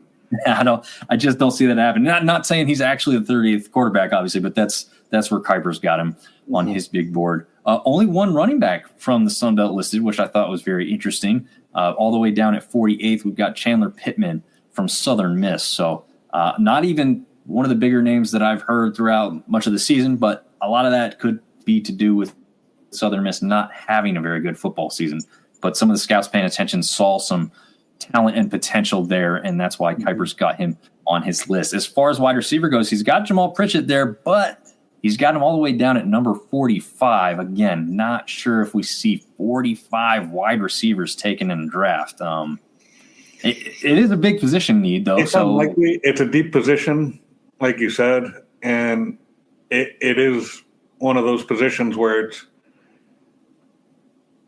you're looking at a playmaker. So, I mean, you could see him drafted in a later round as just the sheer value of for Pritchett on a team would factor in, Yeah, absolutely. At number 77, as far as wide receiver goes, the only other wide receiver listed for the Sun Belt is Landon Parker. Why is that noteworthy? Well, Landon Parker at his pro day for Troy would have run the best 3-cone time at the combine at 6.64 seconds. So an interesting player who I think sometimes those measurables are just enough to get you an outside look at a free agent deal. So it'll be interesting to see where Landon Parker could end up there with that. And at number 22, tight end. I don't even know how many tight ends are taken every year, but it's probably not even more than 10. I don't know. I would think 10 tight ends is a lot. So it depends, and that's going to be starting on that position where you're going to want versatility, whether they can be like a blocker in line or line up in the slot too, Yeah. Well, that tight end, DJ Thomas Jones from South Alabama, I've tried to kind of, as I can, color code these, by the way. If you're seeing the colors and wondering what the hell's going on with the color scheme, the color scheme was supposed to kind of match the school as best as possible. So that is the reasoning for that. Number 19, as far as a fullback or H-back position goes, is Pat Conroy from ODU. Again, another position group that you're not going to see 19 guys taken of. But again, you don't see 19 fullbacks in the NFL. That's true, too. That's a really, really good point. You just don't see that many. So we'll have to see how that goes for him. But, hey, I would say that might be enough to get you a free agent look because you could get on a camp and see what happens and maybe stick around even longer. Number 40 for offensive guard is Mekhi Butler from A-State. I don't know. Again, I don't know if they're seeing 40 guards taken or not, but we'll see. The one that's definitely going to get drafted, it's just going to be a question of where is center Jacob Bayer. I think that one's pretty obvious there. And guess who's shown up? Look who's made his arrival. Oh, there we are. What's up, guys? How are y'all? All right. How you doing, man? The question is, how are you? Yeah, dude. It got bad for a second. I mean, it's still a little bit of blood, but it got bad for a little while. I was we were going to tell you to Ronnie Lott it and just cut it off and get over here. Yeah, listen, bro. I sent you the picture. Yeah, half of the fingernail is just gone. It's just completely gone. And this is a guy who routinely is cutting and slicing all kinds of meat and everything else, and you cut it on a what? So I got this new slice. It's called a mandolin. I got a new slicer. Okay. And I was cutting cucumbers tonight, of all things, and just slicing them because I was going to make, some pickled cucumbers. Anyway, I was like, this is cool. And then my son is like, hey, Dad, can I use that? I was like, no, because it's very sharp. And as soon as I said sharp, fingernail was in with the cucumbers. Oh, no. And then I shook immediately blood was gushing. I shook my hand and there's blood all over my kitchen. Oof. So, yeah, my wife came out. She was in the shower. She came out in the towel and started wiping the kitchen down. I held that on like paper towels and whatnot for probably 30 minutes. I guess that's when I texted you and I was like, this isn't going to work. I'm going to have to go somewhere. So went across the street to Harris Teeter to get some skin glue. That didn't work. And then went to, where was it? CVS and got the powdered blood stop stuff. It's like a clotting agent. So got that and then finally got the blood to stop. And here we are. So that's crazy. Yeah. I mean, there's still a little blood. I don't know if you guys can see it. There's still a little blood coming through. But yeah. But they're going to take the stream down. Take that off. It's graphic content. Come on, man. No. I know, right? It's still no lightheadedness, no wooziness. You're good there? No. I'm good. I don't think I lost that much blood. I think it was, maybe a couple teaspoons. You're not the kind of guy who's like, gets just looking at it and it gets to you. Oh, no. Yeah, no. All right, and if that was the case, it'd be tough to be a football player. That's true. That's true. There's a lot of blood on that sideline. Artie Cat saying, TJ, I got a quarter of my thumb cut off. It hurts like hell even today. Nerve endings. I feel your pain. Oh. Yeah, I would never have thought like an uncovered finger, like from a fingernail not being there, was that much pain. Like when it's exposed to air. Yeah. It's like what? Because like the first 15 seconds, I was like, oh no, this is fine, not a big deal. And then like I guess my brain processed that it was my fingernail was gone. The shocker probably like wore off and. Oh my God, bro! I was like, this cannot. This can't happen. Like I can't live life like this. I don't know what. I don't know what I'm gonna do, but this is not it. So yeah. So here we are. So yeah. Well, I don't know how long we're gonna go for, but we didn't finish, so you still got stuff to talk about, man. So No, I didn't. I figured you guys were close to being done. I just wanted to at least come on, show face because I was supposed to be on. So and then also it's nice to see the Phenom sponsorship in the background, so that's cool. Yeah, you know what's funny? Because I was introducing Dom and talking about what was going on with you, I didn't even get to that. So at the top of the screen for those watching the video aspect, we have the Phenom Elite logo. If you are unfamiliar with who they are a football company that supplies mostly gloves and cleats. That's kind of what they're known for. That's their bread and butter. And they have some really, really cool ones. If you are a fan of any Batman, I think they have some Marvel things. They've got SpongeBob. Joker's in there. Joker's in there. Yeah, they've got the gloves where you cover your face and it completes the face of the character. So you can put it in front of you. I mean, it's just really, really cool stuff. Yeah. We are now aligned with Phenom Elite. We will be doing a lot of cool stuff along the way with them. Can't wait to see how that continues to evolve down the road here. But yeah, be on the lookout for a discount code from us for those of you who have kids or know kids that you want to buy presents for, because they have some of the coolest gloves and cleats you've ever seen. Trust me on that. They've got other stuff coming. We may, evolve this sponsorship into baseball and basketball. So just don't know all the dynamics of how that goes just yet, but we're starting with the football aspect and leaning heavily with the Phenom Elite. First of all, it's a great name, right? I think it's an awesome name for a company. Yeah. So, yeah, my son might be getting some Phenom cleats here soon. Yeah. We'll have a code for you, TJ. So we can definitely hook it up for that. Ethan's giving us a little score update on the baseball game. It's now 30-15. Good God, who's playing who? It's Marshall playing Morehead State. Good God. Yeah. They put the first score up, and I was like, "That's baseball." Yeah. I don't know what's going on there. They only played 7 innings yesterday. It was a quick game on and over. Now today they just want to score touchdowns, I guess. I guess so. Apparently. Yeah. Michael's saying that he's seen the UFL is interested in Raleigh. Well, I hope they do, because that's something that I'd probably be interested in. I would absolutely go to that. Mm-hmm. Yeah. I would love to see pro football up close for hopefully a cheaper price than I could to go see it down in Charlotte, because that would be cool. Artie says the USFL would have worked, but Trump bought it and wrecked it to sue the NFL. Yeah. That one's gone. Imagine that. Imagine a president being spiteful. I guess he wasn't back then. Yeah, I think it was just another failed business model of his. Yeah.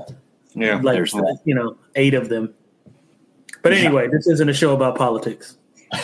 No, we'll stay away from that, other than a random joke here or there. We'll shut up the dribble. I'm not a fan of all of it all around. Let's just stick to the sports aspect. Ben saying that ESPN2, there's a Sports Center special on the NFL Nation mock draft. Yeah, you could watch. You can find all kinds of those things. On there now. Oh, and also Ben says, now that you're on, TJ, we can talk some more smack about the Cowgirls. See, listen, look, man. I'm not in any mental state to even defend the Cowboys right now. I will say this: Dak lost 33 pounds. I don't know what that's worth, but which also begs the question: if he lost 33 pounds, why did he have 33 pounds to lose? Yeah, you know what I mean. It's like, was he 250? And that's a serious question. Like, was he? Because he's only 6'3". I mean, Cam Newton, for reference, was 6'6", 250. Mm-hmm. Wow. So if Dak Prescott was 6'3", 250, which he had to at least have been, why would he be that big? Yeah, it's a good point. Is Dak washed? Do you believe that? Okay. Define washed, because washed would mean that he would have to have been good at one point. So I don't think Dak is – let me rephrase now. I don't think he's a bad quarterback. I just think he's average. Like, he's not top 10, but he's not bottom 10 either, right? He's like in that sort of middle of the pack. Like, he won't lose you the game. He just is not going to win you the game, if that makes sense. Yeah. I see that. Yeah, it makes sense. So he's like a better version, more mobile version of Kirk Cousins. Like, he won't be the reason you win the game, but he won't be the reason you lose the game either. Gotcha. So, but we also can't stop a nosebleed. So there's that. He was good his first 2 years. No, he wasn't good his first 2 years. His offensive line was good his first 2 years, and Zeke was a premier running back. It's easy to be good when everything's play action. That's a good point. Play action. And then also, not only is it play action, but then you have Dez Bryant, who set the NFL record for touchdowns in the season. So, 19 or 21 touchdowns by a receiver is ungodly. Yes, it is. So, and that's a lot of that too is like we're on the 8-yard line. Let's throw a fade to Des Bryant. Not a bad. Three of us could do it. Yeah, not a bad play call. Danny Don Meredith. He's no Danny Don Meredith. Anyone got a reference for that? Or is that? I don't. How old do we have to be to know who that is? Yeah. That was like before Monday Night Football. Okay. was that leather helmets? Yeah, might have been. Oh man. All right. Well, now that you're here, TJ, we'll jump back in. So we're actually at a good spot, even though we're closer to the end. But this is Kuiper's big board. These are all the sunbelt players that are listed on his big board, which we know they don't all get drafted. And these are the numbers beside these names are where he's got them ranked at that position. At the position. So when you see guys in the 40s and 50s and 60s, the likelihood isn't really there. But, some people could be using that for free agency stuff. So, also, I guess before we get into the list again, I think we're getting over to that second side of this list. But, TJ, you got to try out for NFL teams. You went through a pro day. Tell us a little bit about the aspect of not getting drafted, but being able to talk to these teams and maybe being able to work out a deal where you kind of get what you want more than if you were drafted as a late round pick anyway. Yeah. So there's always this notion, and some people dispute it. Some people are for it, that it's better to go, if you're in the 6th or 7th round, it's almost better to go undrafted because you have the power to negotiate your deal. And also you have the power to pick where you want to go play football. So there's that. I always maintain that if you can get drafted, get drafted. It doesn't matter to what team because at that point you're just wanting to get in the dance. But in terms of the process, it's always going to be for me one of the most fun things and also most stressful things I've ever done. Obviously, you've got your pro day. You've got to try and run, the fastest 40 time you've ever run in your life, as if that's a measure of how good you can be on the football field, because we all know, having played football, that, speed on a 40-yard dash doesn't always translate to game speed. So, for example, I was I think my time was a 4.51. As a slot guy, I wasn't very fast linear, but I was super quick. So it wasn't indicative of what I was able to do on the field. So I say all that to say the process itself, it's fun, it's rewarding. I remember I went to North Carolina's pro day as well, and I interviewed with the Pittsburgh Steelers. I interviewed with the Jets, interviewed with a couple of the other scouts that were there.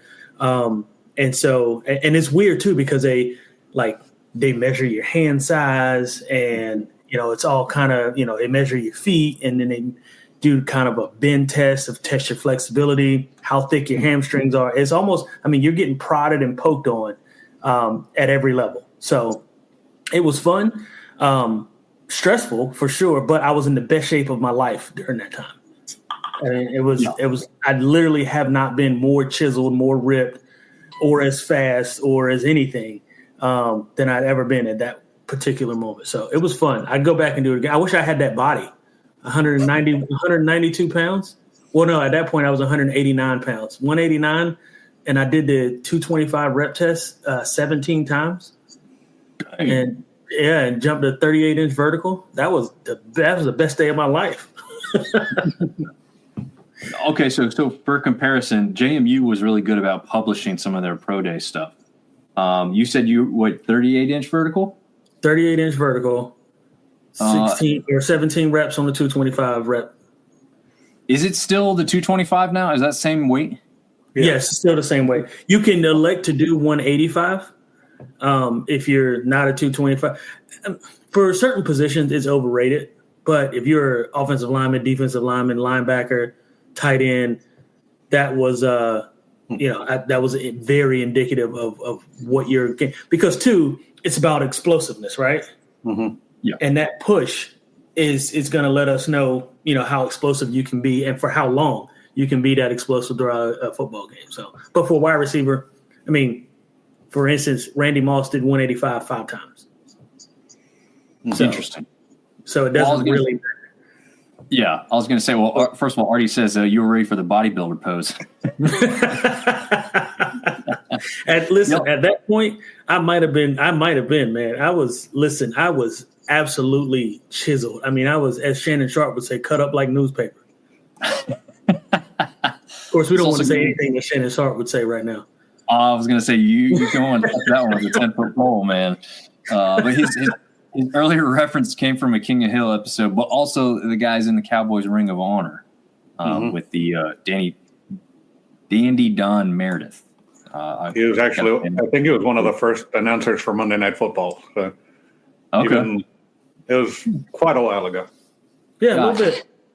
All right. Well, TJ, you got beasted by these guys at JMU with the bench press. However, most of them, actually none of them wide receivers.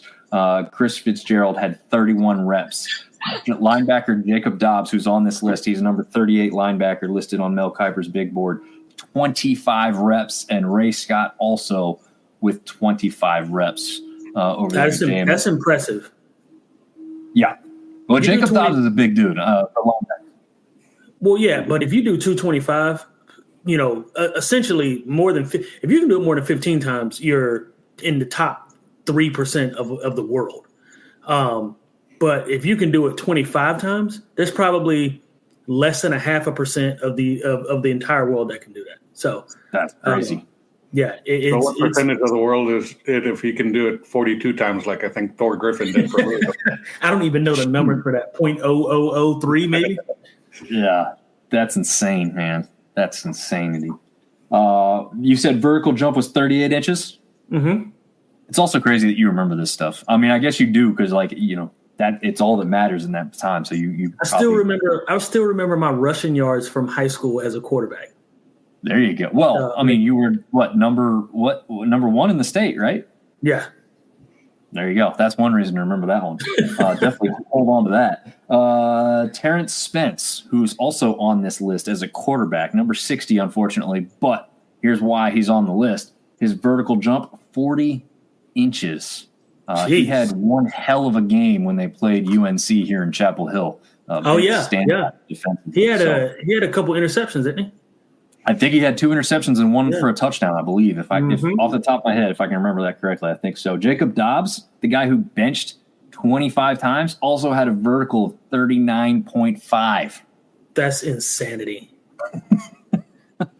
How big is he? What is he? 230? 240?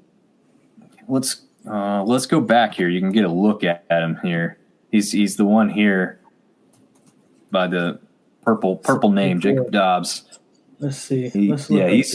He's not extremely tall. I've seen him face to face and talked to him face to face, but he's definitely 5'11", 233. Okay. He said what now? Good size. 5'11", 233. 5'11", 233. Okay. Yeah. I mean, that's probably why he's a 38th linebacker is because he's 5'11", but 233 is really good size for somebody. You can tell that type of build is very stout. Nobody's running him over. He's got low center of gravity, and he's an athlete. I mean, if he's jumping 38 inches, or what did you say, 40 inches? His was 39.5. Yeah, I mean, 5'11", 233, 39.5-inch vertical, and 25 reps of 225. He'd have to be not good at football to not make a camp. Mm-hmm. Yeah. Now, to note, he is not listed in the 40-yard dash or 3-cone drill. So either he didn't test as well as the other guys, which would make sense, right? He's a linebacker. Sure. You're going up against wide receivers and running backs that are doing these other drills probably faster than you. Terrence Spence did show up in the 3-cone drill. Dobbs' 39.5-inch vertical is second for linebackers that participated in the 2025 NFL Combine. So there you go. Yeah, impressive. I mean that's explosive, right? Mm-hmm. Like your ability to jump vertically and broad jump as well. That's a testament to how explosive you are as an athlete. So I'd be surprised if he doesn't get at least brought into a camp. I would too. When I spoke to him, I thought he came from like a military background. He was very regimented. Yes, sir. Yes, sir. Nice to meet you. Very just commanded the room, even as being the one who was being interviewed. I like that guy though. I like that kid. I got to do that with him face to face. I've seen interviews with him, with the other reporters up there in Harrisonburg after or before games or after practice. He's cutting up, having fun. So he's got that side of him too. Seems like just a great locker room guy. So I hope the best for Jacob Dobbs. I really hope he gets drafted. That would be awesome. Even if not, then he at least stands a really good shot, I think, of being a free agent pickup there as well. Artie Cat says at 7 foot tall, 0 inches, Richard Sly is the tallest player in professional American football history. I did not know that there was any 7-footers that played football. I didn't either. I knew there was Ed Too Tall Jones, who played for the Cowboys. He was 6'7". Yeah. Or 6'8". There's a couple guys on the line that are 6'6", 6'7" now. Mm-hmm. I mean, what position can you play? Yeah, that'd be my question. It's like, where would you line them up? Yeah, I mean, because here's the thing: like, if I'm on short yardage situation, then I'm just going to throw the ball up because nobody's jumping 7 feet in the air or out jumping a 7-footer just off the ground. That's that position. But also, if you try him at defensive end, he will not have any knees by the third quarter. No, he can't get out of that position. He'd have to be straight from a body mass perspective that high, or being that tall. Yeah. Well, and two, like I said, if a linebacker or if a running back is coming to block him, he's immediately going to chop him down. Yeah. Yeah. He won't have knees. Like his knees will be gone. Yeah. And they're already weak. At 7 foot tall, none of those guys are 100%. Defensive tackle. Yeah. Yeah. Yeah. I just put him at quarterback and hope that he has an arm so he can throw it downfield. He sees over everyone on the line, no problem, right? He'd make a hell of a target for somebody to hit. That's for sure. Yeah. He did play defensive tackle, apparently. Wow. And my guess is he didn't play very many years. That's my guess. I would imagine not. Not. Oh, man. Mm-hmm. All right. Well, number 2, an outside linebacker is Mike Green. Well, shock, right? I guess. Technically, the difference between where they're listed here is Jacob Dobbs was listed as an off-ball linebacker, while Mike Green is listed as an outside linebacker. However, Mike Green is listed as an edge player for most other people in this draft. So I don't know if Kuiper's got some just different reasoning why he's listed him, because he had edge, but he didn't have him listed as an edge. So he has him listed as an outside linebacker. Is there, I don't know, Dom, is there anything you've heard about him being, a flex player on the defense like that? I mean, depending on scheme, if they're going to, it would depend on the scheme, really, Well, and to your point, it's kind of like a Micah Parsons situation, right? Okay. And what's the other kid out of Penn State that's getting drafted? Carter. Abdul Carter. It's kind of like that situation, right? I mean, I've got him, his stats here. He's 6'4", 248. So he's a big kid at defensive end, right? I mean, for reference, I think, oh God, what's his name? Used to play for the Bills last year. Defensive end, 40. I'm looking right at him. Oh, Miller. Yeah, Von Miller. Von Miller was 6'3", 6'4", and he's only 240 pounds at defensive end. So it would, like you said, to your point, it would depend on the scheme that he's in. But my guess would be he'd be hand in the dirt defensive end. At 250, 6'4", unless he's gonna lose some weight, which I doubt, that's probably gonna be hand in the dirt type of player. Yeah, which is where he seems to have excelled, right? Was his hand in the dirt there on the play where he put the guy on his backside? Oh yeah. He's been in the dirt all year, or was all year last year. True. Yeah, I like that stance, man. It's just, I mean, even some of the pictures that you can find most easily online are his celebrations off one knee. Because he's just been there, right there at that low position. Artie Cat is saying the 7-footer did only play 1 year, 1967. So not surprising there. That explains it. Yep. It does. Number 39, as far as cornerbacks are concerned, is Carlin Vigors from ULM. So the only ULM player I think we've seen on the board at all. But we do have one listed for possible free agent pickup after this.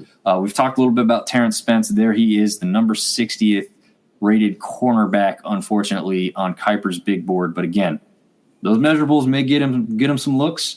Number 25, safety, J.J. Roberts, outside shot, and maybe getting drafted there with those numbers the way they are. Jaden Vyson at number 36 for South Alabama, and Kenyatta Watson, the second.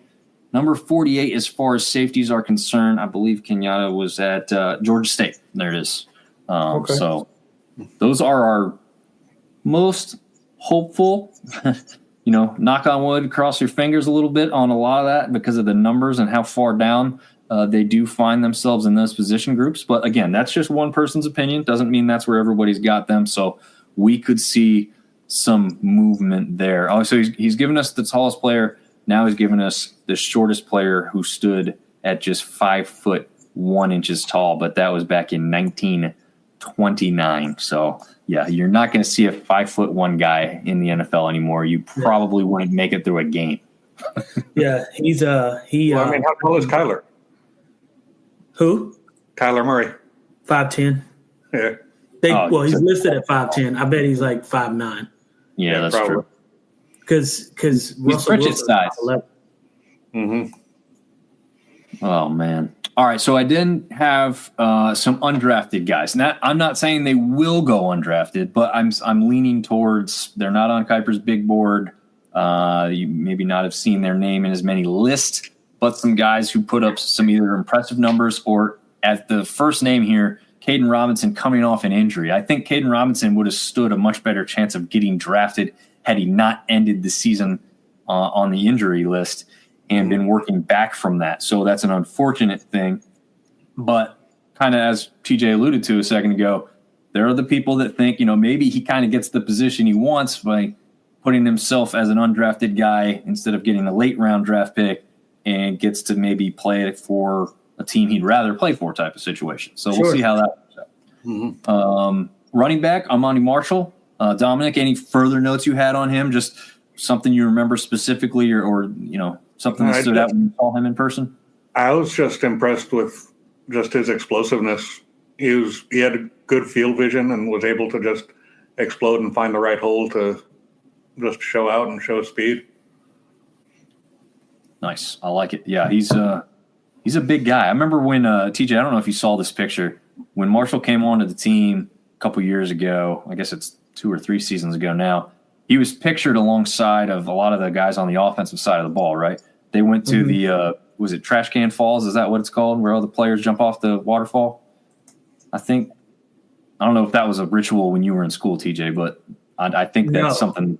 No? Okay. I think it's something they all do now. But anyway, I'm like, wow. They jump off the waterfall? Yeah, they jump off the top of the waterfall. I think it's called Trash Can Falls or something like that. I don't know. We didn't. Didn't do that? No. Okay. No. And Marshall did hit, I think, like 32 inches on the vertical. Did he? Yeah, he hit 32 inches on the vertical and 10 on the broad jump. Okay. The 10 on the broad jump's really impressive. I think, TJ, you remember your broad? 9. I think it was 9. It was pretty average, like 9'10", 9'11", somewhere in there. I remember Dexter Jackson. So 10's not amazing. Yeah, I remember Dexter's being like almost like 11 and some change. Jeez. That's crazy. He could probably still hit over 10, right? Yeah. Yeah. But yeah, he was listed. Anyway, going back to that story, he was pictured alongside like the offensive lineman, and he was almost up top physically as big as they were for App State, which was just crazy. I was like, there you go. There's a difference of a power program player coming into a G5 team, I guess. We've talked a little bit about Michael Hughes, the kicker for App State, and what he was able to do on Pro Day, going 13 for 13 with the 63-yarder, as Neil alluded to earlier. A name that I heard a lot more about while he was playing. I didn't hear as much this year, so, not quite sure where he fits in on the undrafted aspect, but wide receiver Malik Hornsby for A-State, had some stuff in the ground in years past where he stood out more than recent times, but we'll see what chance he's got. Running back for A-State as well, Zach Wallace, had some really good games for them. And then a linebacker who I got to talk to down at Media Days as well, Charles Willix, I guess is maybe how you pronounce that. And then we've got Michael Bias chiming in as I've got Ethan Payne over on the other side of the screen here as a running back from Marshall. He's kind of like that, I don't know, Mike Allstott type of guy. Like, he's not going to be real fancy with how he runs, but he's going to just plow right through you. Sometimes those are the best yards. Yeah, true. Like, you don't need to make anything fancy. Just go right up the gut with it. Offensive lineman Bryson Broadway from Georgia Southern. Also from Georgia Southern, wide receiver Derwin Burgess Jr. JMU tight end Taylor Thompson had a couple really good games. He's got a pretty good size to him for a tight end, and he's got great hands. A couple of his highlight reel catches, I think at least one of them ended up on ESPN's top 10. So a guy I think has a chance as an undrafted free agent there. Wide receiver Omarion Dolison from JMU as well. Again, Ethan Payne from Marshall. Wide receiver Lance. I butchered this last name because it's Cajun down there, so it looks like almost like legendary, but that's not how it's pronounced. Legendre. But yeah, I think he's got a good chance. Probably the top pick that I'd make there for the Cajuns. And then we have a little bit less. Again, these are not all the names. I just kind of tried to grab the ones I saw a little bit more of than others.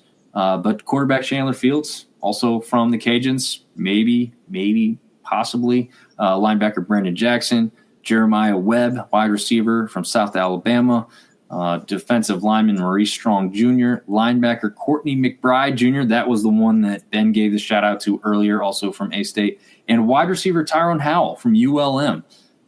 They didn't have quite the downfield presence that they probably wanted to this year. They're much more of a running team, but we'll see if Tyrone Howell ends up anywhere this offseason, I guess. But that's it. That's my notes as far as players to look at, hope for, or think has got any real shot or opportunity. I did have one question that I really did want to ask you, TJ. Sure. You did some interviews for some teams. Did any of them ask you this way outlandish, out of line question that would not fly in today's day and age of interview questions? So no weird questions. However, there were so it was this one team, and I won't disclose, but had some random picture of me at a house back in my neighborhood, hometown. That was fairly well known for less than savory activities. I'll just put it that way. And they were like, are you friends with these guys? What were you doing at that house? You don't live there, blah, blah. And I'm like, first of all, how do you even know that I was there? Like, what happened? Like, why do you know this information? So that was weird.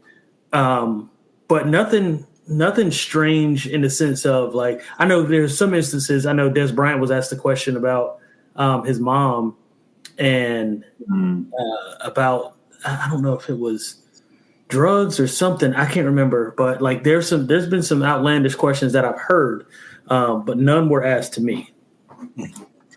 Already cast that they had Dominic and Dominic watching you. Somebody was watching me, that's for sure. You missed his reference earlier. He says having Dominic and Dominic sounds like an 80s sitcom investigating. Yeah. So, yeah, that's what he says earlier, joke. But he also brings up another great point. Joey Hobart, who was a highlight machine at Texas State and also good on the special teams, like he said, with the return game. I just didn't see his name popping up as much as maybe I should have to list him. But, yeah, I would love to see him get an opportunity because probably the best hands in the sunbelt with what he's done with some of those catches. And if you freeze frame them, you're like, how is that even humanly possible? At least one of them looked just like the what's the guy that played the Giants and did Odell Beckham Jr.? Oh yeah. I thought you were going to say David Tyree. Oh, that one too. He probably, I don't know if he pinned it to his helmet, but he had one where it's like he's reaching behind him and somehow catching it. You know he can't even see the ball. Yeah, I would love to see a couple guys. Like I said, they're not all listed here. Sure. I could have just do like 5 pages of names, but I try to just pick out some of the ones I had seen a little bit more of or were listed clearly on their pro day stuff. So I'm just surprised nowadays with the pro day that some of these lists of names were not better. And some of them, like I said, were non-existent. Like ULM didn't list anything for their pro day, just said they had one. I think ODU's pro day was behind a paywall when I tried to access who was there and how they did. I was like, some of them. I mean, a lot of times too, teams don't do that if it's just not an impressive pro day, right? Like if they just didn't have any guys that stood out. So like what always got me, at least this year, especially doing like the background and stuff for like the draft Bible, was players would do the vertical jump and all these other jumps, but then not do the 40 because they claimed an injury. I'm like, well, why are you jumping? Yeah, all of it's explosive. You know. Yeah. Or they just knew they weren't fast. Yeah. And there's also Dom. There's also guys that like showed up at the combine and then said they weren't going to run there, but they'd run at the pro day, right?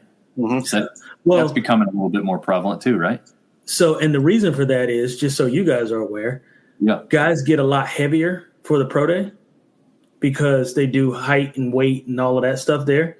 And then, they'll lift and they'll interview and they'll do all that stuff, but they won't run. They won't do anything timed because then they lose weight to get faster when it's their when it's their own personal pro day. So interesting. Yeah. So guys bulk up. It's just Kyler Murray did it last year, or no, not last year, but the year he was drafted. Kyler Murray showed up. It was like 199 or something like that at the NFL Combine. But he's not 199 right now. Like he might be 185, 190. Yeah. Well, heck, Tua had the same thing. Yeah, Tua. Yep, Tua did the same. You know, I mean, he bulked up and got stronger, and then stayed healthy. Yep. Loses the weight, and now he gets hurt again. Should have stayed thick. Sometimes that weight, depending on the position, sometimes it matters. Yeah. I know that's a good point. Touched on it with Dom earlier, but how do you did you find it more teams were looking at your overall 40 time or just like that 10-yard split? So for my position, it was the first 10, first 20. And the reason for that is because there was going to be hardly any times playing in the slot that you were ever going to just run for 40 yards. Right. And it very rarely happens, and I guess it's more prevalent now in today's game than it was when I was playing. But there's not a lot of design routes that are going to get you 40 yards wide open or get you running full speed for 40 yards, unless somebody misses a tackle and then you're off running. But there's not a lot of routes that you're going to run other than a go route that's going to take you 40 yards down the field. Yeah. So I've always thought 40-yard dash was overrated. I say that because I'm not a 4.3 guy. I think the best I've ever ran was a 4.46.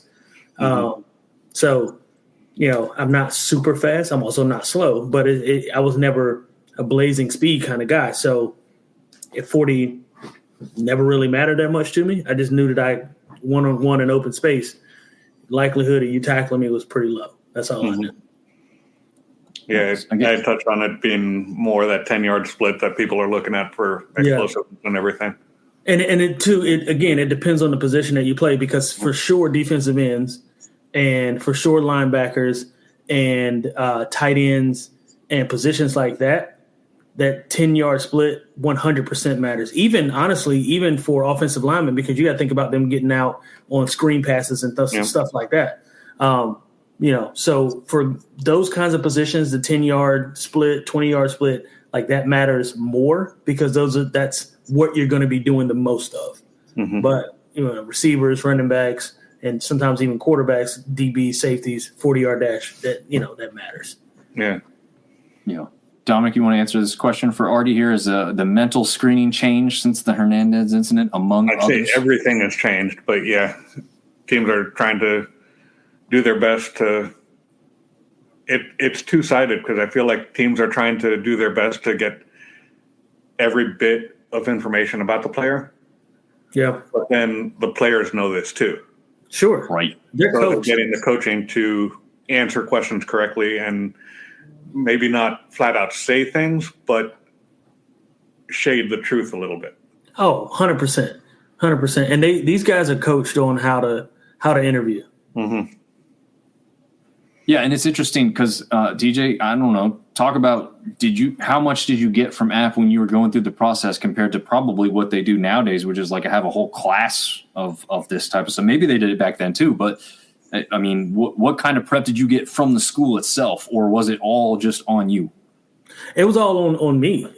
We didn't have any interview prep for, and back then it really wasn't that much of a, like, it wasn't a thing, right? Mm-hmm. Like it was, and they did the interviews and they asked the questions, but it wasn't like, hey, here's the things that you need to say. Like that wasn't a part of the training that you got. Now, I will say, when I was down in Atlanta doing my training, I trained with, Terrence Mathis, who was a record-setting receiver with the Atlanta Falcons. Mm-hmm. So he was kind of like, hey, these are some of the things they're going to ask you. Be prepared to answer it this way. So that helped a lot. So it depends on your type of training, but as far as specific to App State, there wasn't really any. Because also, too, we didn't have a lot of high draft picks before Dexter Jackson, you know what I mean, coming out of App State. So, I mean, we had, I think the highest draft pick we had was Dexter Coakley, maybe, before that. That would make sense. Yeah. I mean, we had some guys go, but as far as like high draft picks, I think Dexter was by far, I think, the highest draft pick other than Dexter Coakley. We are going back. We were pretty sure now DeMarcus Ware is the highest ever sunbelt draft pick at number 11. That'd be pretty hard to beat. Yeah, I'd say so. But there's a very decent chance that Green could beat that this year because a lot of the places I saw him picked, we talked about this with Dom earlier, is number 10 to the Bears. So it'd be interesting if he beats him by one spot. But I've seen anywhere from 7 to 10, so he could fall anywhere there. He could fall out of that top 10. And Dom, you said you were leaning actually that he might be towards the end of the first round in total, right? I'd say in the teens. I mean, probably anywhere from 13 to 17, I'd say. Okay. I mean, while I like the idea of him being the Bears, do the Bears seek protection for Caleb, who, needs to make that jump in year 2? Yeah, it's a good point. I stand corrected. Brian Quick was the highest draft pick out of Appalachian State, 33rd overall. So second pick of the second round. Yeah. Oh, wow. Okay. Yeah, I mean, I knew he was picked. I did not know it was that high. That's crazy. Yeah. But it makes sense because he was in the league for like 8 years, wasn't he? Yeah. Fun fact about Brian Quick, I was at Candlestick Park when he scored his first touchdown as an NFL football player. He was playing for the Rams. So I was actually, my job had me in San Francisco for work, and I had gotten tickets to the game, and just so happened that he had caught a fade route down the right sideline and going away from the visitor side. And that was his first touchdown as an NFL football player, and I was there for it. Is that a relationship that you had before that? Like you knew him going in, or you guys know? We were on the same. Okay. Brian Quick and I were on the same. We played Michigan. We beat Michigan together. That's right. Yeah. I thought there was a gap, but you're right. Yeah. He was. I am a little older than him. I'm 2 years ahead of him, but we did play remember he played against Michigan as a freshman. That's right. He actually, unsung hero because he was the one that blocked the first field goal that nobody remembers.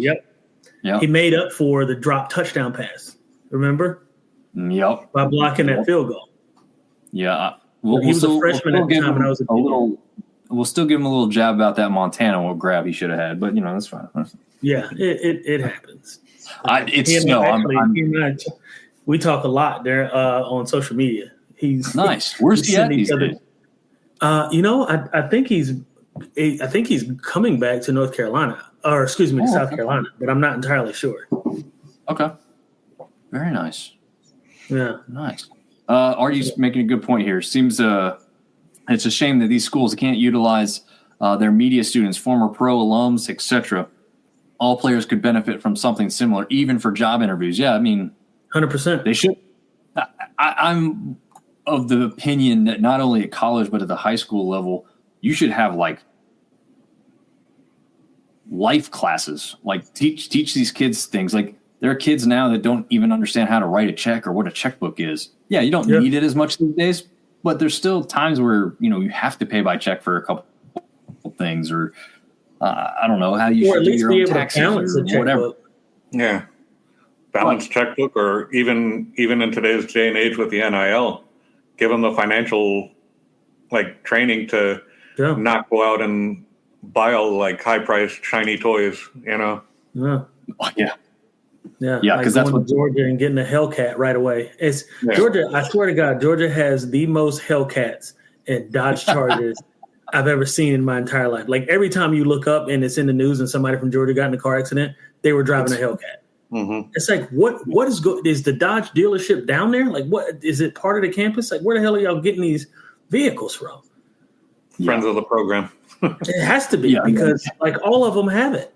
Mm-hmm. Yeah, it's insane. Artie Cat has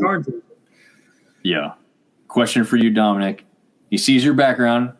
How would you save the NBA and fix that awful All-Star game? When I was young, each team seemed to have 2 good to great players. And you have more great players on both conferences, so I don't see him doing away with that on the All-Star level, but I'd go back to how it was when like Jordan played and stop these like Phenom fouls and all the acting more. Well, it's too gimmicky. It's we're doing too much. Just best teams, the best players from the East, best players from the West. Let them play basketball. Mm-hmm. I mean, and actually, and two, it's not so much the commissioner and the NBA's fault. It's the players. Mm-hmm. They don't want to play in the All-Star game. I think that's part of it too, because I think the players have too much control over. Yeah. Well, they just don't. They don't want to play. So, and everything. Yeah, it's a terrible fan experience because none of them actually play basketball. It's like a glorified dunk contest. Mm-hmm. Yeah, and then the dunk contest really isn't all that great. Yeah, you get better dunks in the All-Star game than you get in the actual dunk competition. I mean, respectfully, I don't want some little white kid from the G League winning my dunk contest when there's guys like Ant Edwards who makes a poster every single evening. It seems like. Yeah. I think the anomaly of that will also wear off very quickly, right? And he's now won 2 dunk contests in a row. Yeah, it's like I don't want to see him anymore. Mm-hmm. Right, like it was cool the first time, and the fact that he was able to do it again, it was cool. If he starts doing it more, it's like you only bring him in for this. He's not even an NBA player. Like it's right, just, and that's the thing. Like he's not even that great in the G League. Right, like, he's not even the best G League player. No. So what are we doing? Magic Johnson was made to wear civil clothes on sideline if he was hurt or he would jump into the game. Now, I got a question. This is not just for basketball, just in general.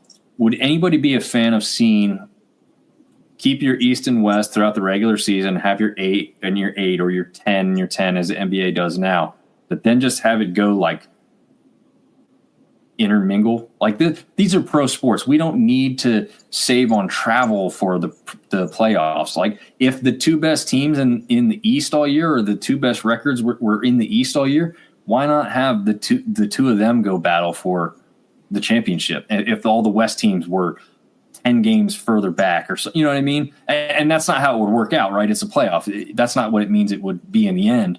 But why not have your 2 best teams, regardless of what conference they're in? I see what you're saying. So you're saying it doesn't like take the conference away. Yeah. And just have the top. Use it. Use it to seed. Like you can use it to seed. Not seed. You can use it to qualify, and then once that's what I mean. But then once they get to the playoffs, then it's just the top 16 team. Yep. Then have it be like a March Madness setup where you have the 1 seed of the East play the 16 seed or whatever it is, however it works out. Yeah. Yes, that's what I wouldn't be opposed to that. Well, like I know, like for hockey, right? For the long time, and it's over now. But like the Pittsburgh Penguins and the Washington Capitals had like 2 big all-stars Ovechkin versus Crosby, right? But they could never play each other for a championship because they were in the same conference.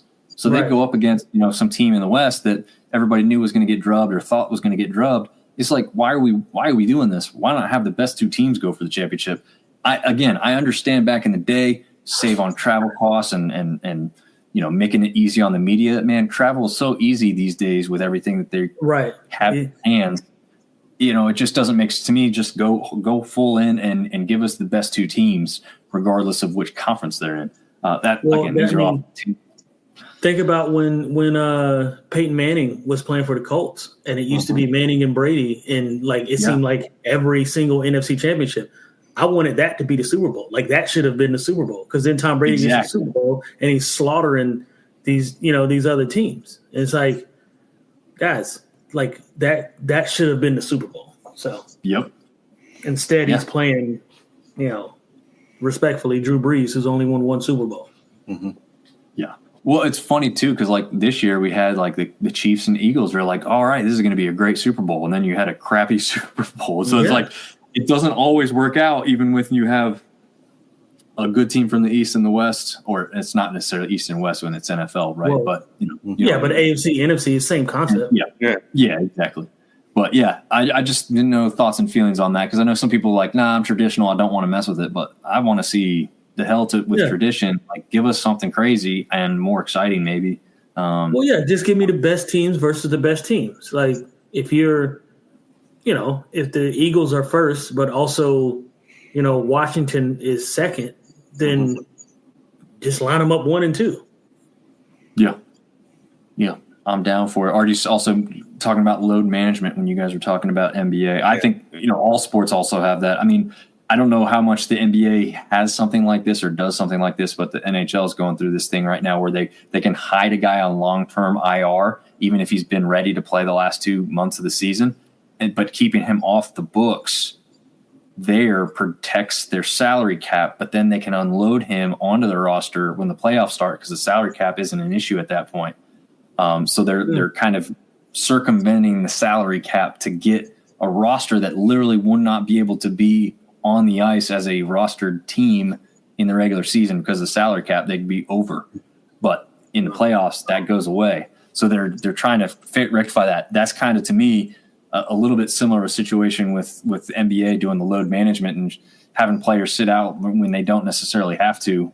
But it could be beneficial in the long term. But I don't know. But I think we're over 2 hours. So if there are any extra news or notes, you want to give us one crazy prediction about the draft, whatever it may be, say it now or forever hold your peace. Shedeur to Pittsburgh. Oh, okay. 21st overall pick. I don't think he's going to go 9th to the Saints. And I don't see him going first to the Raiders. So no, he's not going to the Raiders. Yeah. If Dad was going to the Raiders, he might be going to the Raiders, but and two, the Raiders just paid Geno Smith a boatload of money. So it's a good point. Also, go ahead. I was going to say UCLA just paid a second quarterback a boatload of money after paying one already, so you never know. Ted McMillan to the Cowboys. Okay. Yeah. It would work. I mean, they need a run and made for CD. That's a fact. And he's 6'4", 220 pounds. It's a big boy. Mm-hmm. Yes. Do you see him going offensive weapon, or you see him going offensive line, though? Traditionally, we've done offensive line. And if that is the case, then I think it's going to be that offensive guard out of Alabama, who is just an absolute freak. I mean, I'm not mad at either pick. Right. Obviously the sexier pick is the wide receiver, but if we went offensive guard, especially having lost Zach Martin to retirement, I'm not mad at that kid out of I've seen 2 mock drafts. I've seen one where it's Ted McMillan, and I've seen the offensive guard from Alabama. I forget his name, but he's a freak, man. He's the son of a coach. And he's just an absolute phenom. Nice. I'll throw one thing out. I think we will see Mike Green be the highest drafted Sunbelt player of all time. I think he'll go in that 7 to 10 range. I want to see him go there too. So maybe that's a little bit of it because I don't have the expertise Dominic has. But I'll just say I wouldn't mind seeing him be a Bear too. I think that's like a good fit for both like where he's played at and. Well, it's a need. It's certainly a need for Chicago because Chicago's short. Yeah. They're shored up their offensive line this offseason, so they've got a couple hogs up there. They certainly don't need receivers or running backs. They just got a quarterback. And defense, they were not good last year. They couldn't stop a cold, so it would fit for sure. Yeah, you gotta get ready to play in the cold though. Yeah. Artie says, after much thought and prayer, I'll be entering the portal for the upcoming season. So, me too, Artie. There you go. Your finger entered the portal earlier today, TJ. Yeah, that my fingernail is undrafted right now. Oh man! All right, fellas. I think that'll do it for this episode. This was a great 2 hours. It's longer than I thought it was going to be, but I loved it. This was a great time. TJ, I'm sorry you couldn't join us for the full length, but you brought some expertise and some fun stuff here at the end, so greatly appreciate it. And maybe we'll do an after the draft show too. We'll see. We'll that would be better. Wrap it up, see what's going on. Mm-hmm. Yeah. All right. Well, thanks for tuning in, and we will catch you guys on the next one.